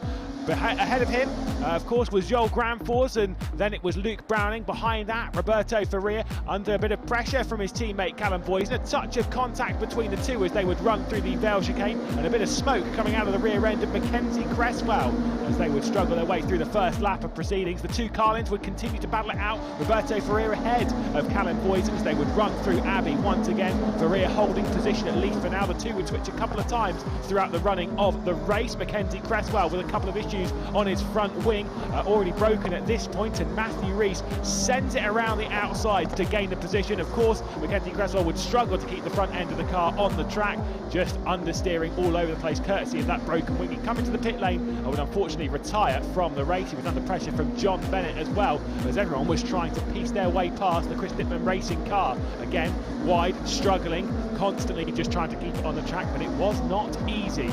John Bennett up inside the top 10. Down the order though, Nick Gilks was again putting on a bit of a show as he would pass Kean Shields with a great dive down into Stowe Corner. The two would battle it out time and time again throughout the running of the 10-lap race. James Headley would battle it out with Roberto Ferreira late on in the running. A bit of a lock-up on the front left as the two would battle it out way over the track limits. Roberto Ferreira would go, just keeping out of James Headley's way, would get the switch back and get underneath on the run down towards Abbey. The two would stay side by side. A bit of a squeeze from James Headley to try and keep Ferreira at bay. However, running through Abbey Corner, the two would squeeze each other off, and that was where Tom Leben would cross the line as the victor of the race. His first win in the championship and the first win for Elite Motorsports in GB3 in 2022. Let's take a look then at highlights from round 6 of the GB3 Championship back at Silverstone as we would race our way down towards turn 1. Kean Shields would start from pole position. The whole gaggle of cars in the background trying to go 3 and 4 wide even round the first corner at Copse. It was dicey on the run down into Magus Beckett and Chapel. Not quite as dicey as it was down into Abbey. A bit of contact between Matthew Reese and Brandon Oxley into the first corner would stop their races from progressing too much further as the battling in the background. Tommy Smith battling with Bryce Aaron. This would be be for the final spot on the podium. Bryce Aaron desperate to get 2 high-tech cars onto the podium. 2 of the Fortec teammates would battle it out with Mikkel Grundtvig, who just run a little bit wide heading back onto the Hamilton straight. And of course Joel Grandforth, who was having a fantastic weekend with a few victories. He was marching forwards and trying to grab the position. He certainly would move his way past his teammate. He's simply working his way forward and grabbing points on the way down. David Morales was battling it out, of course, with Tommy Smith, but they'd have to watch out in the background because Bryce Aaron was waiting to pounce at any moment. David Morales was able just about to hang on as they would head onto the Wellington straight. Once again, the final spot on the podium up for grabs between these two. They'd head side by side towards Brooklands, and what they didn't expect was to have a bit of a 3-wide battle, because Bryce Aaron would force his way down the inside. A bit of a lock-up from Tommy Smith, and Bryce Aaron would fight his way through. Morales would keep Smith at bay, and then Zach Taylor would try and get involved in the mix. He'd get pushed a little bit out and then out onto the gravel. He'd have a bit of a surfing action before he rejoined the racetrack with a bit of a bruised bum after all of that. Brandon Oxley, though, trying to keep Joel Grandforth at bay. Again, every position that Grandforth would make up in this was an extra point for him, not only for the position but also for gaining positions in the race. These two were battling out for the final spot inside the top 10. Max Esterson, who had a brilliant weekend at Silverstone, really moved forward after his not so great start at Alton Park. He's battling out for John Bennett for the final spot inside the top 10 as Grandforth would try and get around the outside of Oxley. Esterson was able to hang on to that 10th spot at least for now. Oxley a little bit wide going into the penultimate corner of the circuit, and Joel Grandforth was just trying to find his way through. A fantastic race for him, managing to work all the way up the order when Luke Browning, his championship rival, wasn't quite able to do so. This driver, though, for his first season in car racing, what a race it was. Cian Shields victorious here at Silverstone to take his first victory, and then behind him was Nick Gilks and then his teammate of Bryce Aaron to round out the podium for 2 high-tech cars at the top end of the field. Here outside Arden Motorsport with one of the new faces in the GB3 and the GB4 Championship this weekend. In fact, the only new face in the GB3 Championship, Nico Christodoulou. This is your first time racing in the UK. Is it even your first time in the UK? Yeah, it's actually my first time in the UK, and I loved every second of it. So, yeah, I'm really excited for the weekend. And how was it that you came about driving for Arden and also being in this championship? Yeah, since my team in the US that I raced for got a partnership with Arden, we decided to take the opportunity to come to race this weekend and see how we could do. And in terms of growing up on the east coast of Canada, you must have seen British race tracks. You must have seen it, you know, maybe Formula One. Is there a particular track in the UK that you're, looking forward to driving? Obviously, Donington here has got a huge history. Yeah. I'm not really sure of the many tracks here, but I'd love to drive Silverstone. It's always been a dream of mine, and yeah, I'm a huge fan of this track, and so excited that I've come here. And how much time have you had in the car before qualifying today? Thursday and Friday. That's it. And how's the car feeling? Your first impressions? Yeah, I love every second of it. It's super fast. It's different compared to the Americas regional, so it's took a while to get used to, but we're up on the pace and we're ready for qualifying. Excellent. And just in terms of people that may not have seen you racing before or may not have heard your name before, what experience do you have coming into this series? Yeah, so I did a couple years of Formula 4 racing. I did 1 in Mexico and 2 in the US. Then this season I'm in the Formula Regionals Americas competing, and yeah, this is my first race here, so we'll see how we can do. Okay, Nico, best of luck. We'll see how you get on. Thank you so much. The Motul FIM Superbike World Championship returns to Donington Park on the 15th to the 17th of July for the only UK round. After a titanic scrap in 2021, Jonathan Ray is determined to win back the title, and he'll be gunning for wins alongside fellow Brits Scott Redding, Alex Lowes and Leon Haslam. Book tickets now. Weekend admission is just £60 at donington-park.co.uk, and under 13s go free. So if you fancy your motorsports with just the 2 wheels, you might fancy coming along to that later in the year here at Donington Park. Now in a second we're going to chat to the man who is leading the championship. He's also on pole position for this first race of the weekend. It's Joel Grandforth in the Fortec car you can see right behind me now. But first of all, let's see his perspective as he went around this GP track here at Donington Park. On board a flying lap of Donington Park Grand Prix circuit with Joel Grandforth, our pole sitter for race 1 and the second pole of the year. He then heads into Redgate corner using all the road on the left-hand side, braking so late into this first corner. Slight rotation, car is hooked up nicely through there, using all the exit for the long run down the Hollywood and the Craner curves. Completely flat once again in GB3 here. Very, very fast, potential overtaking opportunity during the races if you get a good exit out of Redgate. Almost flat through the old hairpin, just a rub on the brakes potentially, maybe even not a rub this year with the new aero upgrades. We then keep left through Schwantz curve to open up the entry of McLean's, using the curb in the middle of the corner to get a bit of extra rotation, and then all the curb on the exit for that exit towards Coppice.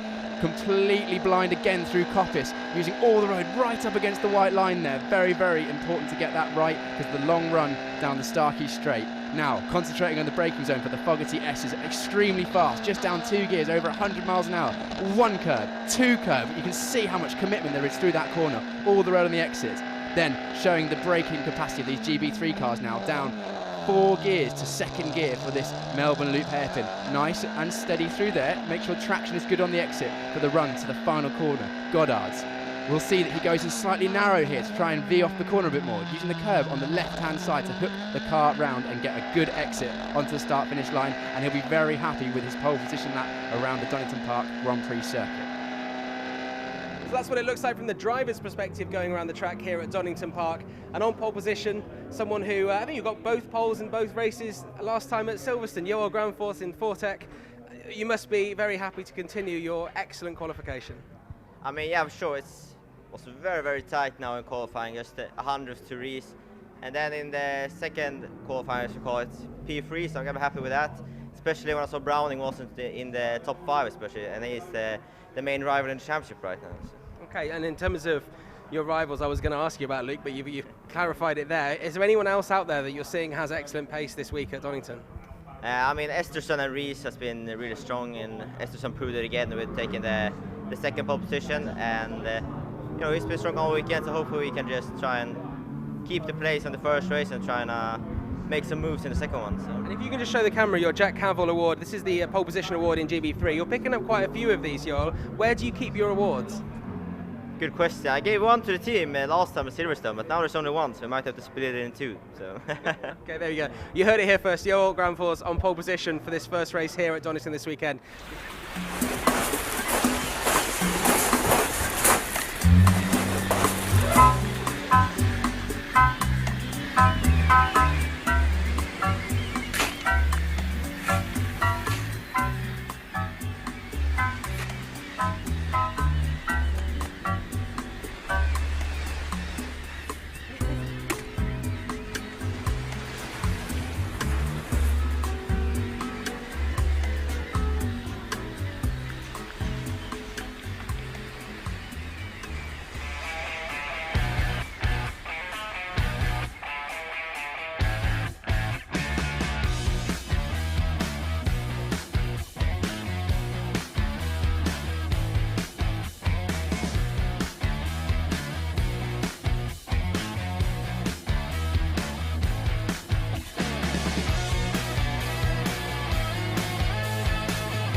Might be an option if you like your motorsports. You can go and watch that down at Brands Hatch. Now I'm here with Piers Pryor, the co-commentator and racing driver. We're just going to have a quick chat before the cars make their way to the grid. And the first thing that strikes me in the GB3 Championship is that it's kind of a 2-horse race at the moment. You've got Luke Browning, has a lot of experience, and Joel Granfors in the Fortec car.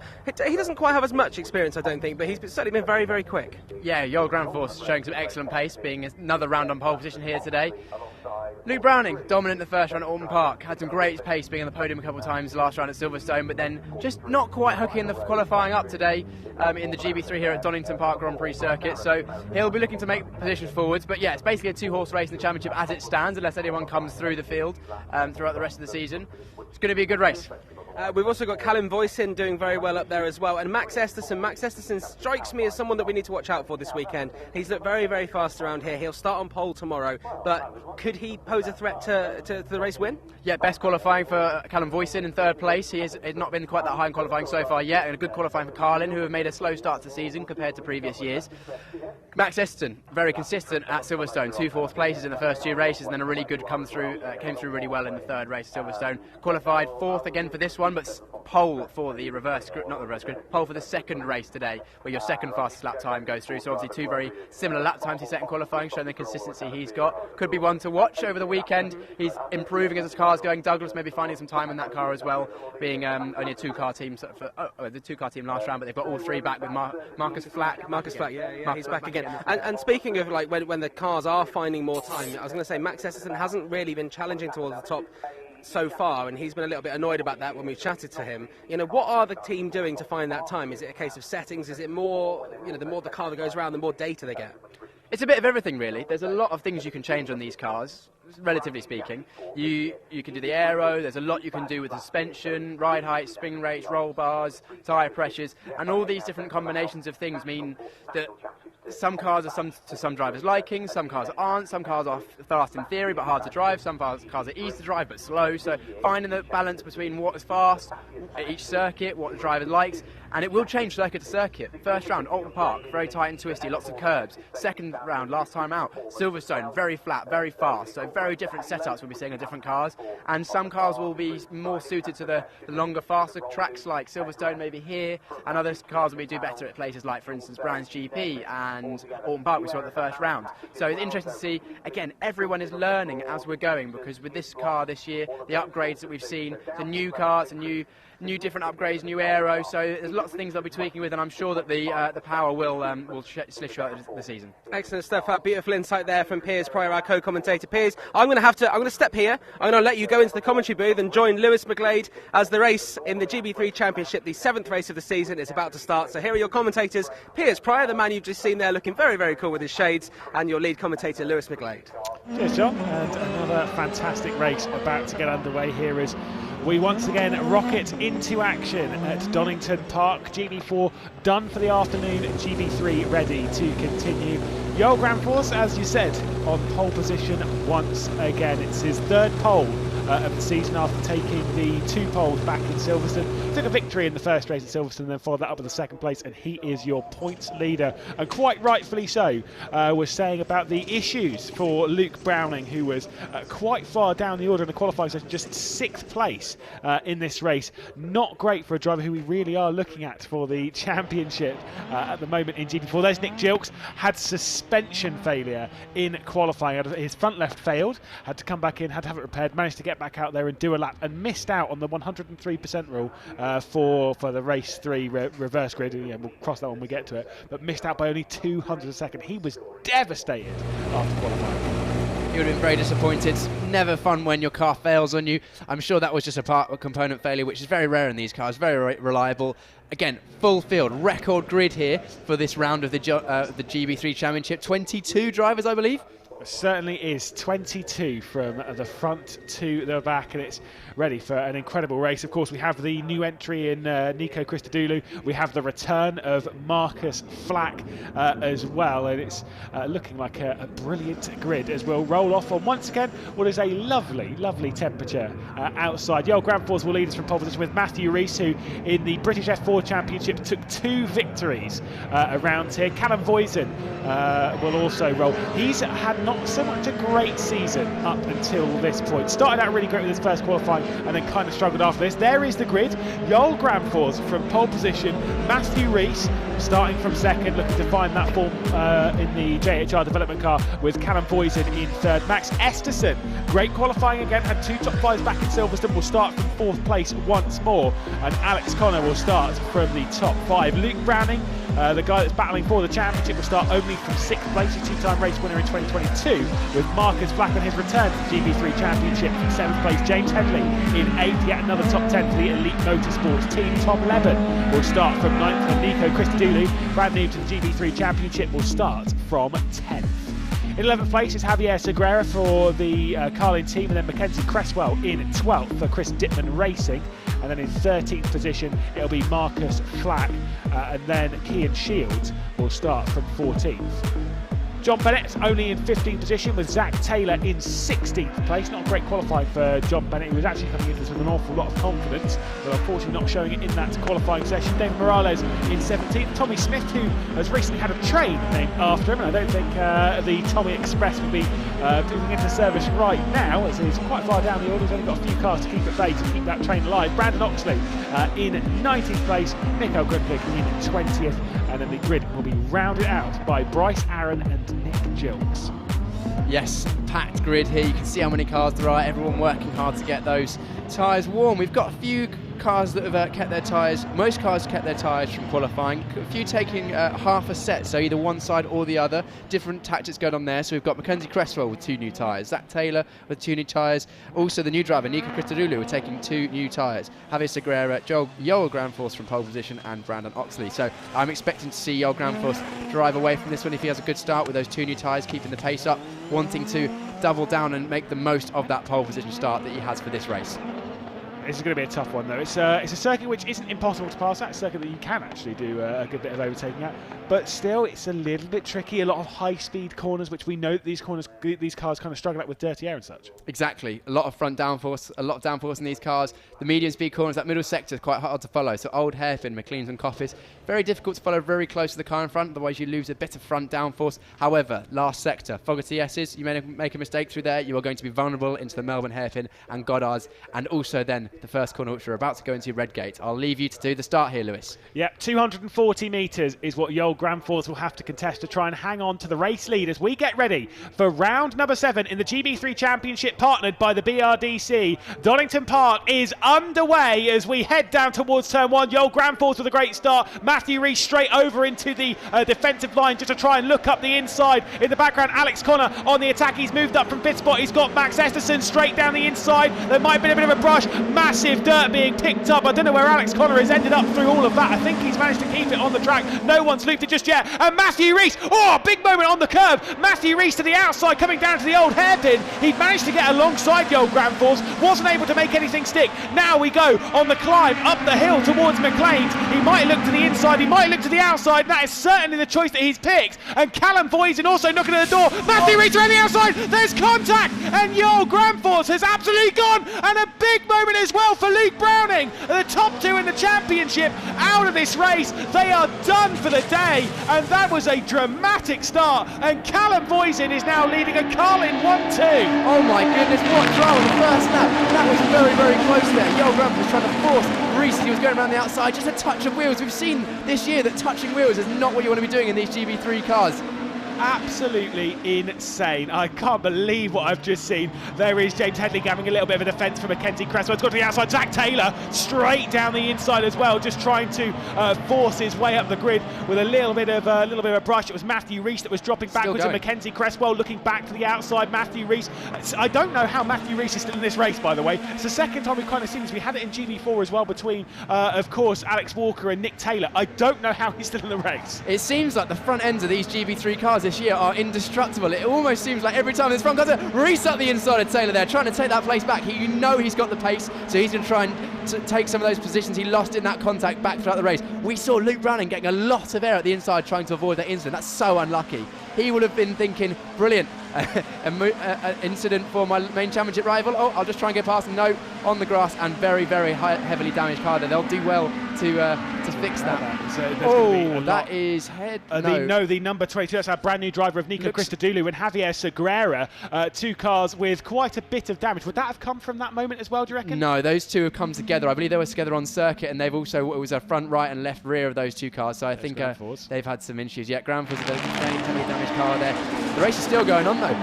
Carlin 1-2. I'm shocked we've not had a safety car. If I'm being honest here, obviously Race Control have a perfect view. They can see everything and they can make sure that everything's safe before they continue. And they've seen that it's okay. Bit of a lock-up we heard coming down into the Melbourne Loop as well.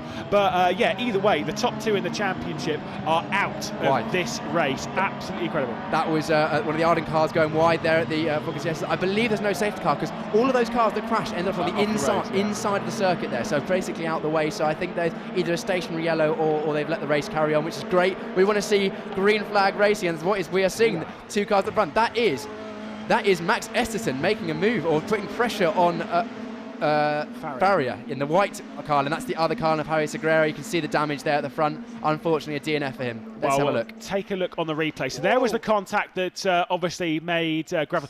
That is a big moment for that. Is going to hurt for starters. And that is where we had the contact. You were correct. It was the contact there between Segura and Christodoulou. Christodoulou, sorry. That was the contact between those two cars there. I mean, that is going to hurt for Brown, who had issues, I think, on Friday. He went off on Friday, from what I was told. And I did see them sort of repairing and repainting part of the car. Well, now they've got a lot more work to do between today and tomorrow's race, tomorrow morning, which isn't too late in the day. We go racing first thing tomorrow morning at 10:15, so they don't have long to fix that car. Yeah, a lot of work will be going on with that. That will look like front wing, front suspension, floor definitely, potentially rear wing, potentially rear suspension, because that car came down hard. Basically everything. Pretty much, yeah, pretty much leave the driver in the middle and build a car around him. Yeah, it's a bit of a shame, but either way, Callum Voisin leading. I did say Callum Voisin has not had a great start to the season, and he's really trying to hammer something home here. We'll see it again. You talk it through this time. See what you say. Reese is trying to hold it on the outside. Granford squeeze him. Touch of wheels there. Very easily done. Reese staying left. Browning went right to try and stay out of the way because he could see that car coming across the road. Did the right thing to try and avoid, but went too far and ended up on the massive jump. Be interesting to see there. That's quite dangerous, that lump in the grass there. So hopefully Donington have a look at that, because that could have, if there was another car there, it could be quite dangerous. Yeah, it would have been, very, very serious. But that is why, whilst the tracks and stuff, they add their own safety implementations. It's why we have the Halo now brand new in 2022 in the GB3 Championship, because you can't be too safe behind the wheel of a racing car. So they always trying to add various bits safety-wise. It's one of those elements that's almost a requirement. Very much so. We've seen a few really, really big crashes over the years in GB3, or what was the old BRDC F3 Championship, with that famous one at Alton Park where the car basically blew itself to pieces. And luckily, we've not had many crashes which have resulted in drivers being too badly hurt. So that shows how strong these cars are. And another upgrade this year with this new Tatus tub to making sure that the drivers racing around at these very, very high speeds are as safe as they can be. Look how fast they are through the chicane, moving the car through there. Max Esterson really, really pushing on to try and make one more position. He's another podium. He's a driver that's come on a lot since the first round. He's Max Esterson. Absolutely.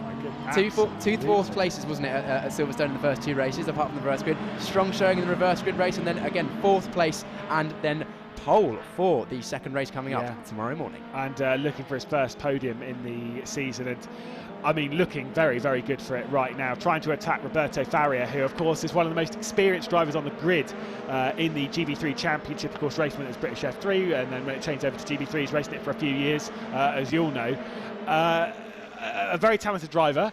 Kind of struggled a little bit at Silverstone, had two podiums to start the season at Alton Park. 7th and 6th was okay at Silverstone, but it wasn't great. It wasn't what we were kind of expecting. Straight back up to grabbing another podium, and he is going to be genuinely right back in the championship fight after this. That is not a joke. With his two rivals out of the race, he is going to be sat on 124 points, which is the same as Luke Browning. That is going to be a very close fight. It's really, really unlucky that both the championship rivals there got knocked out. Basically, Browning especially, not really his fault. We're going to see a replay here. Yeah, Nick Gilks into the braking zone at the Fogarty S. See what happens to him. Oh, whoa, my goodness. That could have been a big accident as well. Was that John Bennett? That is John Bennett having a spin, I believe, or either side by side with someone else. Let's have a look, see if we've got another angle of this. Here we go. Yeah, so we'll look back, so we'll see. Oh, looks like that, yeah, maybe John Bennett just lost it on the curves potentially. It's very bumpy through that chicane, so if you don't get the car loaded up correctly, can easily send you around and very well avoided for anyone else, because that is a high-speed part of the circuit, blinded by that tyre barrier as well on the apex of the first corner. Matthew Rees He's shouldering his way through. Great recovery. Excellent, yeah, because he was down to 10th place, I believe. Now up to 8th place, catching, nice slide out of that corner, catching James Headley in the Elite Motorsport black and yellow car. So maybe we'll see a move before the end of the race. He was looking very racy, trying to get that race lead at the start of the race, potentially pushing just slightly too hard. He's not had a great round at Silverstone after a poor qualifying, so maybe he was just pushing to try and make amends for that. But sometimes you just got to consolidate your position, think, right, 2nd place, good, I'll fight later on the race, maybe push a little hard. I don't believe that was his fault. He has a right to have, a right to try and go on the outside. However, the door was always going to close. There's another right-hander coming up, so potentially the wiser option would have been to slot it and try and get a move into the last sector of the race where you've got the big braking points. It's also so tricky at McLean's as well, because as you come out of the corner right there, you're cambered in, you'll see it here. So as you start braking, as you turn in, you're almost a little bit cambered in. As you roll off the corner, it sort of flattens out. Yes. And so the inside is always, 110% of the time, it's always going to go out there. Definitely. It's an off-camber corner. The road sort of falls away from the inside to the outside with the curb on the inside. You kind of almost going around, think about it going around a roundabout when it's slightly off, leaning away from you, and it means the car slides a bit more and it pushes you to the outside. It's very easy to go over track limits there in qualifying and during the race, which is something that the drivers need to be looking for as well. Going wide too many times, and the exit of Redgate, the first corner, the exit of the old Hairpin, the exit of McLean's, they're also looking there for the track limits. The drivers, if they go over too many times, will be getting a 5-second penalty, and the stewards and marshals will be watching that closely. And they do watch it closely. We had a few penalties already in the season back at Donington Park, and then of course at Silverstone. We've had a fair few over the season so far. In the background there in the number 8 red, yellow and black, that you can see is the Chris Dittman racing car of Mackenzie Cresswell being closed down by Matthew Rees. Then we have this battle as well. We've got Brandon Oxley at the moment in the other Chris Dittman racing car, the number 11 of Marcus Flack. Welcome back to the GB3 Championship, and he is trying to keep at bay at the moment one of the high techs of Bryce Aaron right now. That is the battle for the final position inside the top 10, and I've always said to you, whether it's 10th or 9th, I'm kind of not really bothered, but you want to get inside the top 10. You want, like, the top 10 is like the first goal of everyone in a race, surely. Absolutely. It's great to have the Flack back in the race here. He's coming over. I did it with you without even realising. No, he's having a very good round here, pushing on. It looks like he got a bit more pace. Maybe Max Esterton finding a bit in the car has also allowed his teammates to come forward, with Tommy Smith not being too far behind as well in 13th place too. Also, Tommy Smith having the train named after him. Very, very interesting. Oh, we go side by side now.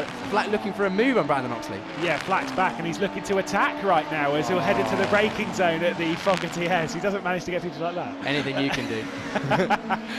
Either way, a little bit too deep there from Brandon Oxley, don't you think? And now Marcus Flack's going to look at that from Bryce Aaron straight down the inside. He's going to try and make the move, at least one of them, the defensive move. They all three were doing something different into the hairpin, and I think they're all going to leave in the same order they joined. Yeah, it's, again, showing how many different options there are. With the right-hand Melbourne Hairpin followed by the left-hand of Goddard's, you've got different options, and you can see Flack going wide to try and open the exit up to give him a good run into the first corner, but potentially allowing him, allowing Aaron to go up the inside, but didn't take that move. Flack now pressuring Oxley. Yeah, he's going to look to the outside of Redgate, and here he is, committed on the brakes. Will go for the undercut and potentially get down the inside into Hollywood, but doesn't carry the speed off. Very dirty out there at the moment. Sometimes they picked up a lot of dirt. The likes of Alex Connor and stuff threw a lot of dirt over onto the track at the start of the race. Bryce Aaron very much on the attack in the background. Had a great drive, by the way, to grab that podium back in Silverstone, and now looking to go and grab a little bit more from this race. Again, to remind you, this is all the battle for 10th place right now. Yes, High Tech haven't quite seemed to have the pace they had at the first couple of rounds. They were potentially the fastest car at the third round at Donington Park, then had some great pace as well, especially with Luke Browning at Silverstone. But all three of those High Tech cars not quite having the same pace previously. Maybe their setup is not quite optimised. I'm sure they'll be working on that through the weekend, and I have no doubt that they'll have, especially with Browning towards the front of the field, will have some great pace in race 2 and 3. Looking forward to seeing those guys come through. They certainly will need to in race 2, especially considering losing some points here to Farrier, obviously losing points overall to Granville, rather losing time to close down the gap at the moment. In the background, Nick Gilks has made a bit of progress so far up the order. He's got past David Morales as the three different red and white cars. They're all three different teams as well. It's not confusing at all in there. You had David Morales, of course, in the Arden car. You've got Nick Gilks driving for the Hill Speed, and then straight down the inside, that is Mikael Grundtvig in the number 43 Fortec Motorsports. That was a little bump there, wasn't there? That was very, very close. Good driving, leaving each other space there. Hopefully Granfus and Reese have been taking note of that move there, because left just enough room, whereas it was just not quite enough room at the front of the field at the first lap. Esterson with the fastest lap now, 23.5. And quite late in the race as well. We've just got 4 laps left to go. There is Callum Boysen, your race leader, in the number 35. His teammate directly behind in the white highlighted Carlin car, sat there in second position. That is Roberto Faria. And now you've got the number 42 of Max Esterson, who's recently picked up some brand new sponsorship as well. And obviously he's sponsored by a lot of sim racing stuff, which is definitely my neck of the woods. He's sponsored by iRacing and now recently picked up by Buckley. So he clearly has been picking up things left, right and centre after some great performances. Has had 4 consecutive top 10 finishes rather. So as much as the first 2 races of the season he really did struggle to get up to speed, he's really found his form with that Douglas Motorsports team. Yes, definitely. That Douglas car looking better and better with every round. Max Esterson taking a very mature approach to the championship, just building round on round, race on race, nice consistent finishes. He could, you never know, be there right by the end of the year. He's not far down the championship. There's Oxley defending still once going. again. Marcus Flack still trying to find his way past. They're massively, look at how defensive that is from Oxley. Over to one side and back over to the other, because obviously you don't want to enter the hairpin at Goddard's too tight like that. So manages to pull it back up and then depart onto the Wheatcroft straight, which is, of course, 540 metres. I'm going to say 600 metres. No, it's 540 metres in length down towards Redgate. It's not that long, but it's such a difficult run out of the Goddard's hairpin. Well, you say it's not that long. It's half a kilometre. It just shows how fast these cars are. When you go in the... Oh, Jilks, Nick Jilks. Is that another... No, that looks like his left rear suspension damage, potentially contact. Who was he biting with just for that? Morales and Grundtvig. Yeah, it looks like potentially someone's gone up the inside and tapped his left rear. You can see it's just slightly wonky there. That potentially might pull out the safety car, being the exit of a hairpin there. So we'll see what happens on that. Jilks will be very disappointed, unfortunately, after having issues in qualifying as well. So not a great weekend so far for Nick Jilks. Well, no safety car just yet. The 35 of Callum Boysen is heading now down into the hairpin, the Melbourne hairpin. So if there is going to be a safety car, you'd expect it to be called out pretty soon. They'll obviously do it under double wave yellows, because we still want to end this race under green flags. Absolutely. We want to see as much green flag racing as possible. There'll be a yellow flag for certain there while Nick Jilks gets out of the car and that car is recovered. Hopefully it doesn't impact the race too much. We can still see this fight. There's a 3-way fight between the red, yellow and black car of the Chris Dittman, Brandon Oxley. Then we've got the Douglas blue car, followed by the grey high-tech car of Bryce Aaron, and then catching the back, the GOAT, Tommy Smith. The GOAT is charging. The Tommy Express is knocking at the door, and obviously as well they've got to worry about Kean Shields, our most recent race winner. There is Nick Jilks left off. I like how you're jumping on the Tommy Smith GOAT thing, by the way. I'm loving that. I think it's more by habit than it's learned behaviour. Yeah, exactly. Either way, Esterson's not quite able to challenge Faria yet, but he's got to be really, really proud of the pace that he's had. Not only is it the fastest lap of the race so far, we're on 2 laps to go, we're on the penultimate lap of the race, but to say that he's sat on the podium a decent distance away from Alex Connor, would you risk it right now? You know, you're looking for your first podium in GB3. It's second place, fair enough. It's more points, fair enough. Would you risk anything right now, or would you just take the podium? Absolutely. You've got to risk it. I'm sending it. Nice. That's a racing driver for you. If you've got a sniff, you're going for it, and I can guarantee that Max Esterson, if Faria makes a mistake, Esterson will be all over that. Of course, I don't think he'll be trying to put anything too risky, any risky moves in, because he knows first race of the weekend. You've still got a lot of points to go. He's been very mature this season. I'm sure he won't do anything that's stupid, but if there's a sniff, I'm sure he'll go for it. If gap car. That's what the cool kids say. If gap car. I'm clearly not a cool kid. No, that's the first I've heard of that. I well, quite like that. It's horrible English. I quite like that. If gap, comma, car. It very efficient. Yeah, exactly. I think that's what Max Esterson will be channeling right now. Back to the battle for 10th place though. Brandon Oxley trying to keep at bay. Marcus Flack, Bryce Aaron, Tommy Smith, Kean Shields as well. The train is growing, and it's not the locomotive at the front. Brandon Oxley trying to hang on. They are on the final lap, the 12th of 12 here at Donington Park in our opening race of the weekend. Brandon Oxley's just able to hang on for now. He's just driving the racing line. He's not trying to take any major risks. Yeah, absolutely. He's got those 2 new tyres as well, Brandon Oxley. I'm not sure which side he put them on, but he's got a little bit of pace, which is hopefully or potentially allowing him to stay ahead there.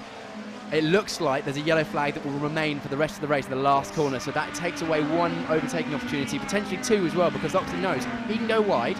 As long as he's slower than his fastest sector, he can go wide at the last corner and get a good exit to allow the to stop anyone trying to challenge him into the first corner Redgate, because that is another main overtaking opportunity. Callum Voisin driving away from the field here, 2 seconds, looking very, very comfortable.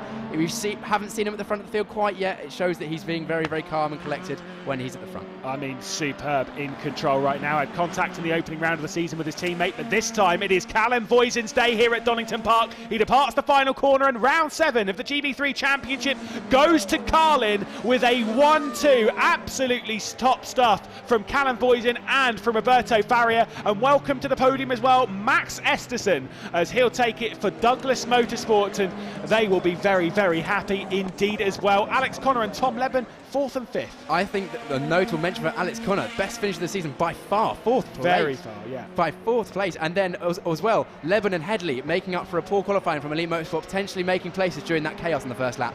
I mean, again, yeah, a lot of super drivers. This does come a little bit courtesy of the almost random result based on what happened in here at lap 1. But that's a racing driver. You see what happens ahead, and then you take advantage of such things. And that's exactly what this lot have done. And Callum Voisin looked so quick at Alton Park, but unfortunately just with the struggles in race 1, with the contact between himself and Javier Segura, and then just kind of couldn't really get speed. I think it blew his confidence quite a bit. Absolutely, absolutely boost confidence. Even though he didn't quite qualify, well, he qualified 3rd, so not to be safe at all. He was there. He qualified in the right position. He was there to make hay while the other drivers made contact. Farrier as well did very well to avoid that incident, because there was cars flying left, right. Reese went left, Grundvig swerved right, and we got the results here. I'll let you walk through that, Lewis. Yeah, absolutely. So Callum Voisin takes his first victory of the GB3 Championship in 2022. Roberto Faria back onto the podium, where we've seen him so many times over the last couple of years, and Max Esterson in 3rd.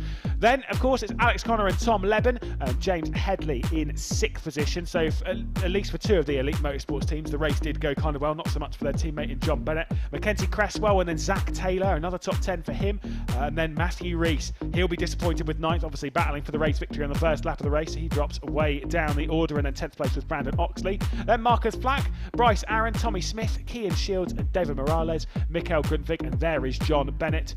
And then Nick Gilks, obviously a retirement of the race late on. Chris Dillon and Javier Segura also both retired early on in the race, courtesy of getting involved in the incident between these two, between Joel Gramfors rather and Matthew Rees, and Luke Browning also getting thrown off the road.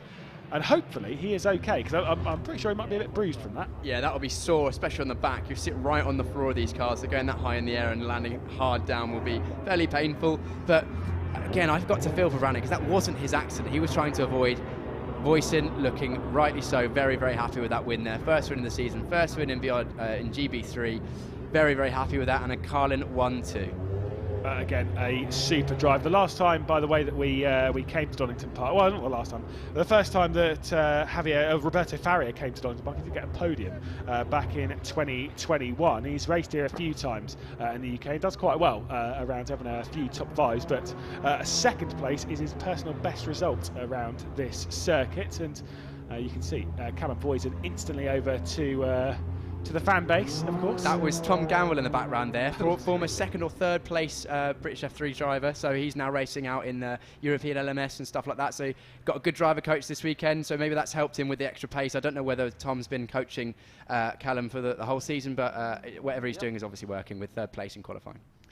Like I say, the speed is there, the confidence is growing, and I think that's the important bit. As we said before, confidence is such an important bit, and when you have a result like this, and it's not like this is not me trying to disrespect anyone who's taken a victory in a reverse grid race, don't worry, mate. But you know, a reverse grid win is one thing, but taking it in a race where you've started up at the front, where you've qualified there, where you've worked for every step of it, is a different aspect, isn't it? Absolutely. When you get a good result like this in one of the qualifying races, you've earned it from qualifying, and then you've pushed forward and you've made a good race. I'd like to point out that I did get a couple of podiums in the non-reverse races as well, so I have checked out your stats, don't worry. Well, before we waffle on, let's go down to John Jackson, who's got our podium sitters.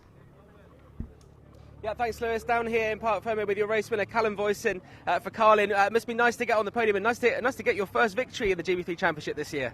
Yeah, definitely. I mean, I'm I'm pretty speechless right now. I mean, I got a decent start, but the other two in front, you know, I think Reece got a really good start and just managed to get alongside Granforth, but then they collided at McLean's and I just managed to slip through without, you know, any problem, and then from then on it was just managing the tyres and managing that gap, which, yeah, I mean, I'm over the moon. You did very well to manage that gap there, and in the end you sort of cruised home. I know I'm saying that it's not as easy, but it looked from where we were that you had that all handled. In terms of that incident from where you were sitting, I mean, did it look like someone was at fault? I mean, to be honest, like, I don't know. It all happened quite quickly, but I mean, it was one of their fault. I don't know who, but yeah, I mean, we'll see later, I guess. Excellent stuff. Well, Callum, congratulations on your first race win this season here in GB3. We'll let you get to the podium in just a second. Great also that you have a 1-2 for your team as well. We need to find your teammate who's wandered off. Where's he gone now? Oh, there he is. Right, let's go. Congratulations. We'll see you on the podium in just a second. Roberto Faria, would you like me to hold anything? You look like you've got too much. No, you're okay. It's nice to see you again on the podium. Nice to have a 1-2 for Carlin as well. How was that race for you? Yeah, in the qualifying we didn't do I had a bit traffic. We started P7, but in the first lap I managed to overtake 2 just before the first corner, and I was behind Brownie, and I just didn't understand what happened there, ground force, and I don't know what happened in the front, that he was just spinning the front. I was really surprised. Brownie tried to go to the inside, I tried to go to the outside, and then I took the right path and managed to be second. Callum, we know that he is quite a good driver in the used tire, and he have quite good pace. So to the end, I was just focused on the championship and trying to save tires for the other races. Was quite a nice race for me. Yeah, very solid finish for you there, and it closes the gap between you. I think you're still probably in third, but you're very much closer to Luke Browning and Joa Groundforce now, so that must be good going into tomorrow's races. Yeah, tomorrow, because of the quali, I got a bit of traffic. I couldn't do a really nice job, but yeah, try to gain as many positions as possible, like I did today. But yeah, hope for more points for the championship. And finally, we've seen a video this week of you decorating gingerbread. Did a very good job there with the gingerbread challenge, making out your race suit. Will you be celebrating with maybe a small gingerbread version of yourself? I could try, but you know, like this race suit is not the easiest one to draw, but I think art is not one of my talents. I think I better just stick to racing. Okay, well, Roberto, we thought it was very good. Congratulations, second place. We'll let you get to the podium as well, and we'll go and chat to Max Esserson here with Douglas. How was the race for you, Max? Pretty calm, except for the first lap. Had a pretty bad start, so lost a few spots. I think I was down the 6th, and then, yeah, there's a lot of chaos exiting McLean's, and luckily, yeah, I wasn't involved, but had a big piece of gravel hit my helmet, so I think it was definitely chaos, but yeah. Did you see much of what happened ahead? Could you assert to who was to blame? Pretty big cloud of dust by the time I got there, but I just saw one car like this high up in the air bouncing through the grass, but besides that I couldn't see much. That's fine. To go through the dust and then be in third position, it's not a bad thing at all. Max Esserson, we're going to let you get to the podium. Congratulations, third place there. Max Esserson, the American, third here, the first race of the weekend in the GB3 Championship at Donington Park. We'll hand back to Lewis McGlade now, and he'll talk you through the podium. Wow, indeed. What a podium it was. And a great drive there from all three of our podiums. I know I say that all the time, but it really is to avoid some of the chaos and carnage that happens in a GB3 race. You really do have to work for it, and they certainly did. A brilliant race, and you can see they're straight onto the phone. Obviously, you've got to instantly post on social media. It is 2022 after all. Not really about any of that. I think there'll be a lot of disappointment, though, in the camps.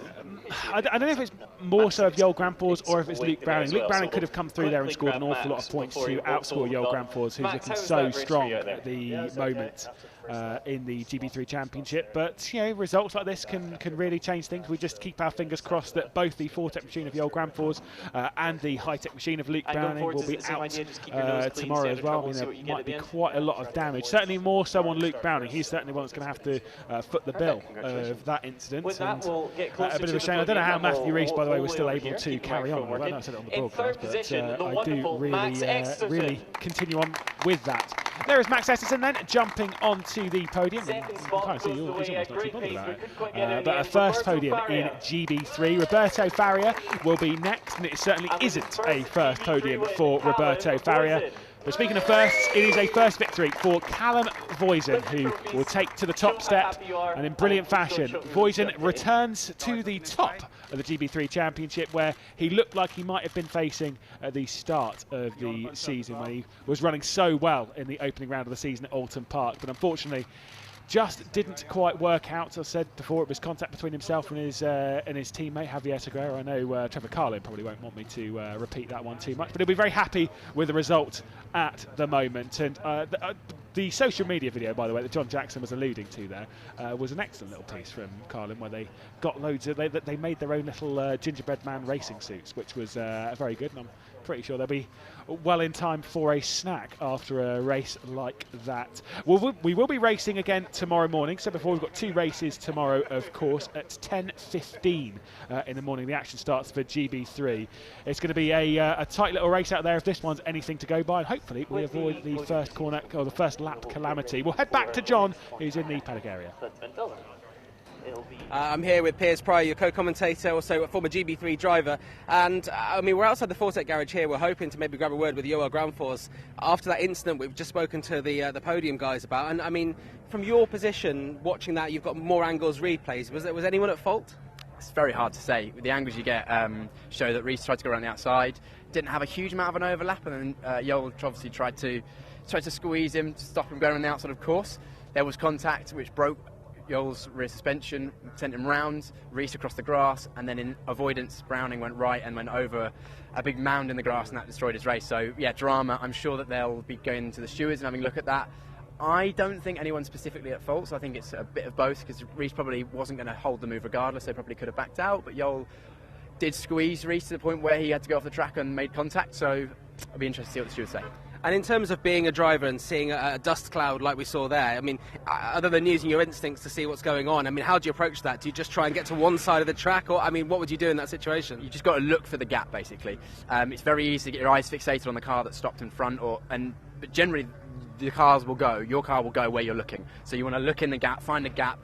Very hard, got a lot of quick decisions to make, because when there's cars around you 2-3 wide and then you've got to this situation, you've just got to react. And sometimes it goes for you, as we saw with Voisin and Farrier and Esterson. They made positions, which is great, but then Browning just trying to avoid the incident, unfortunately, an innocent victim, and we can see behind us we've got Granfors' car coming our way. So yeah, well, and that's why we're standing here. We're hoping to maybe get a shot of the car coming back. Let's just walk and talk slightly here, Piers. I mean, we're sort of between the garages here. We've got Fortec here, which is obviously Joel Granfors' team. We've also got, let's have a look, Luke Browning's car is a little bit further up with High Tech. It'd be nice to see if we can get a word with Luke Browning. Let's have a look there.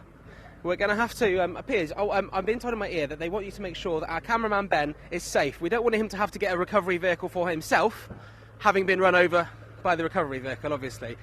We might be able to get a shot here of Ben of Joel Granfors' car coming in here now. And it's never good here. I mean, all the garage were anticipating it, probably worrying about what kind of damage there is to this car. Having a look at that, you can see what's happened. You know it's been a big accident when you've got a car that's red and white on, when then there's bits of grey High Tech on the same truck. So there's obviously bits of car all over the place. Yeah, really unfortunate for both drivers there. You can see the damage, I'm sure, in the shot right now. Yeah, not great for either of those drivers. No, not at all. Well, let's see if we can find some drivers. Obviously, it's a tricky one because those drivers were out so early in the race. I did see them walking around and discussing it between themselves, but obviously, they've disappeared into their trucks. Our cameraman is fine. He's looking slightly worried as we walk and talk. Let's have a look here. Oh, here we go. We've got Luke Browning here. Let's see if Luke Browning will have a quick word with us, and we'll see what's going on here. Hi, Luke. Can we have a word? Is that all right? Right, we'll see what Luke has to say about this. Very, very unlucky in that race. Can you just talk us through that incident and what how it meant you had to go wide, and we saw what happened? Yeah, no, exactly. I mean, we had a stunning start. The car felt amazing off the start. Had a bit of a nightmare in quali, which meant we were a little bit further back. But yeah, we got up to, I think, P4 coming up. So passed 2 or 3 people off the start, and then came up to the top right. I think Granfors and Reese had a tangle. Granfors came out the worst of it, and then rolled back across the track. I took avoiding action, stuck a few wheels on the grass, and there was a big bump in the grass, and I went absolutely flying. So yeah, we saw you got some air there. I mean, that's kind of unavoidable. That's just an unlucky situation of avoiding what happened in front. Yeah, no, it's unfortunately completely out of my hands, but this is motorsport, and these things happen, unfortunately. In terms of the car, how is the car looking? I mean, it's quite obviously early to see how much damage there is. We know in the practice you had a bit of an incident yesterday, and that you managed to get the car back and on the grid. Is it looking okay? Yeah, I mean, unfortunately we've just had a real tough time with mechanical faults.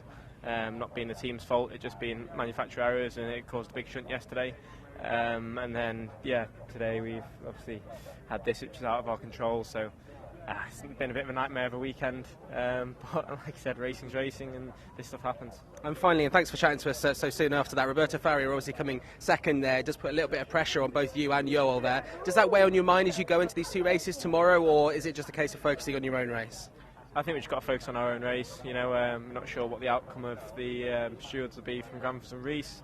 That might switch up the order going into the next race, and I'm starting ahead of Farrier in the next race, I think, anyway. So, I mean, it's just made the championship closer, which is, I guess, good for you guys at home, but doesn't make it so straightforward for me. Okay, Luke, thank you very much for chatting to us there. Luke Browning with High Tech, obviously. We saw there Luke got quite a bit of air. Do you think that's, in terms of the damage on the car, I know he was sort of, not really saying much there. It won't have done too much damage, hopefully? Or maybe not. Yeah, looking at the car, it looked like it was quite substantial damage. I imagine going that high in the air. We saw front wing damage. We saw the suspension front right because he went into the wall. There's almost certainly going to be floor damage there as well. The height he got off that piece of grass slammed down, so there'll be a lot of work for the High Tech team, unfortunately, overnight. Well, let's say the good news with that is that obviously we do have overnight. If it was tomorrow where we had the two races, a lot closer together, it might be a little bit tricky. We're going to bring in Alex Connor now. Alex Connor with Arden Motorsport, who is around. Piers is going to find him for me. Doing quite well, actually, his best finish so far. Alex Connor finishing fourth. How was that race for you? Yeah, it was, best race of the season so far, so, I mean, that's a positive. I got a good start, went for the move around the outside of Callum, but unfortunately it didn't pay off. I got pushed off by someone, I'm not sure who, but it was a good race. Pace was there, which is good. So yeah, we can see what we can do tomorrow. I was going to say it must be very positive going into tomorrow. How are you going to approach that from your starting position on the grid? I think we're starting P5 tomorrow again, so another, at the front, which is good. And I think just same as today, just try and make as many positions as possible and see how it goes. Now, up to the disappointment that we had when we first spoke at Alton Park, where you had a bit of an incident with the car, you weren't where you were. Obviously now you're starting to get where you want to be. I have to also ask you, how many flights have you done this year? Because commuting from Dubai for this championship, I mean, I know it's a little bit of a joke here, but air miles do take a bit of a strain on you every time you come over. Yeah, I've done quite a few flights. I think this year I've done nearly 10 so far, so yeah, a decent amount, but it's mainly just because of school exams. I missed Thursday again this weekend due to an exam, which wasn't the greatest, so had a bit of catching up to do on Friday. But I mean, it's paying off. I mean, having a good car, I mean, show what we can do, so yeah. Very positive way to start your weekend, Alex Connor with Arden Motorsport. Thank you very much. We'll chat to you again, I'm sure. Nice one. Well, that's pretty much it for today's action. However, 4 more races, 3 in the GB3 Championship, 2 in the GB3 Championship, 2 in the GB4 Championship as well. Now, our director actually predicted rain at 4 o'clock. When I first got here earlier, I said to Piers Pry, you know what, Piers? There's a big old cloud above our head, and I reckon there's going to be rain today. And he was like, no, there will not be rain today. And then he looked at his phone, he asked Siri, and Siri said, I think 2% chance of rain at 4 o'clock. It's 4:05 and it's starting to spit. I think the 2% chance was a lot higher than 2%. There we go, just thought I'd mention that because, I like to bring things that go on behind the scenes to the forefront. Piers, looking at the racing tomorrow, we're starting off with the GB3. How are you going to see that race going there? Max Esterson starting on pole. He's looked very strong. We discussed this just before that race there. You've got to think he's a favourite. Yeah, he's going to show good pace in that last race. He had fastest lap at one point during the race, improving with every race he does. I think he's the clear favourite. He's had some good starts this year as well, so assuming he gets a good start, that should be, I reckon, our favourite for the win. And then who knows the rest of the race? Doesn't it? In more incidents like there were in that one, then it could be anyone going down further through the field. Another exciting day of racing. We are live just before 10 o'clock for the first race. It will actually be the GB3 Championship, so you'll see the same cars you've just seen there. If you missed any of the races today, you can watch them back on the YouTube channel. Make sure you follow the GB3 Championship on Instagram, all the social media channels, as well as GB4 as well. And we will see you back here, same place, for more racing tomorrow, just before 10 o'clock in the morning. Thank you very much for watching.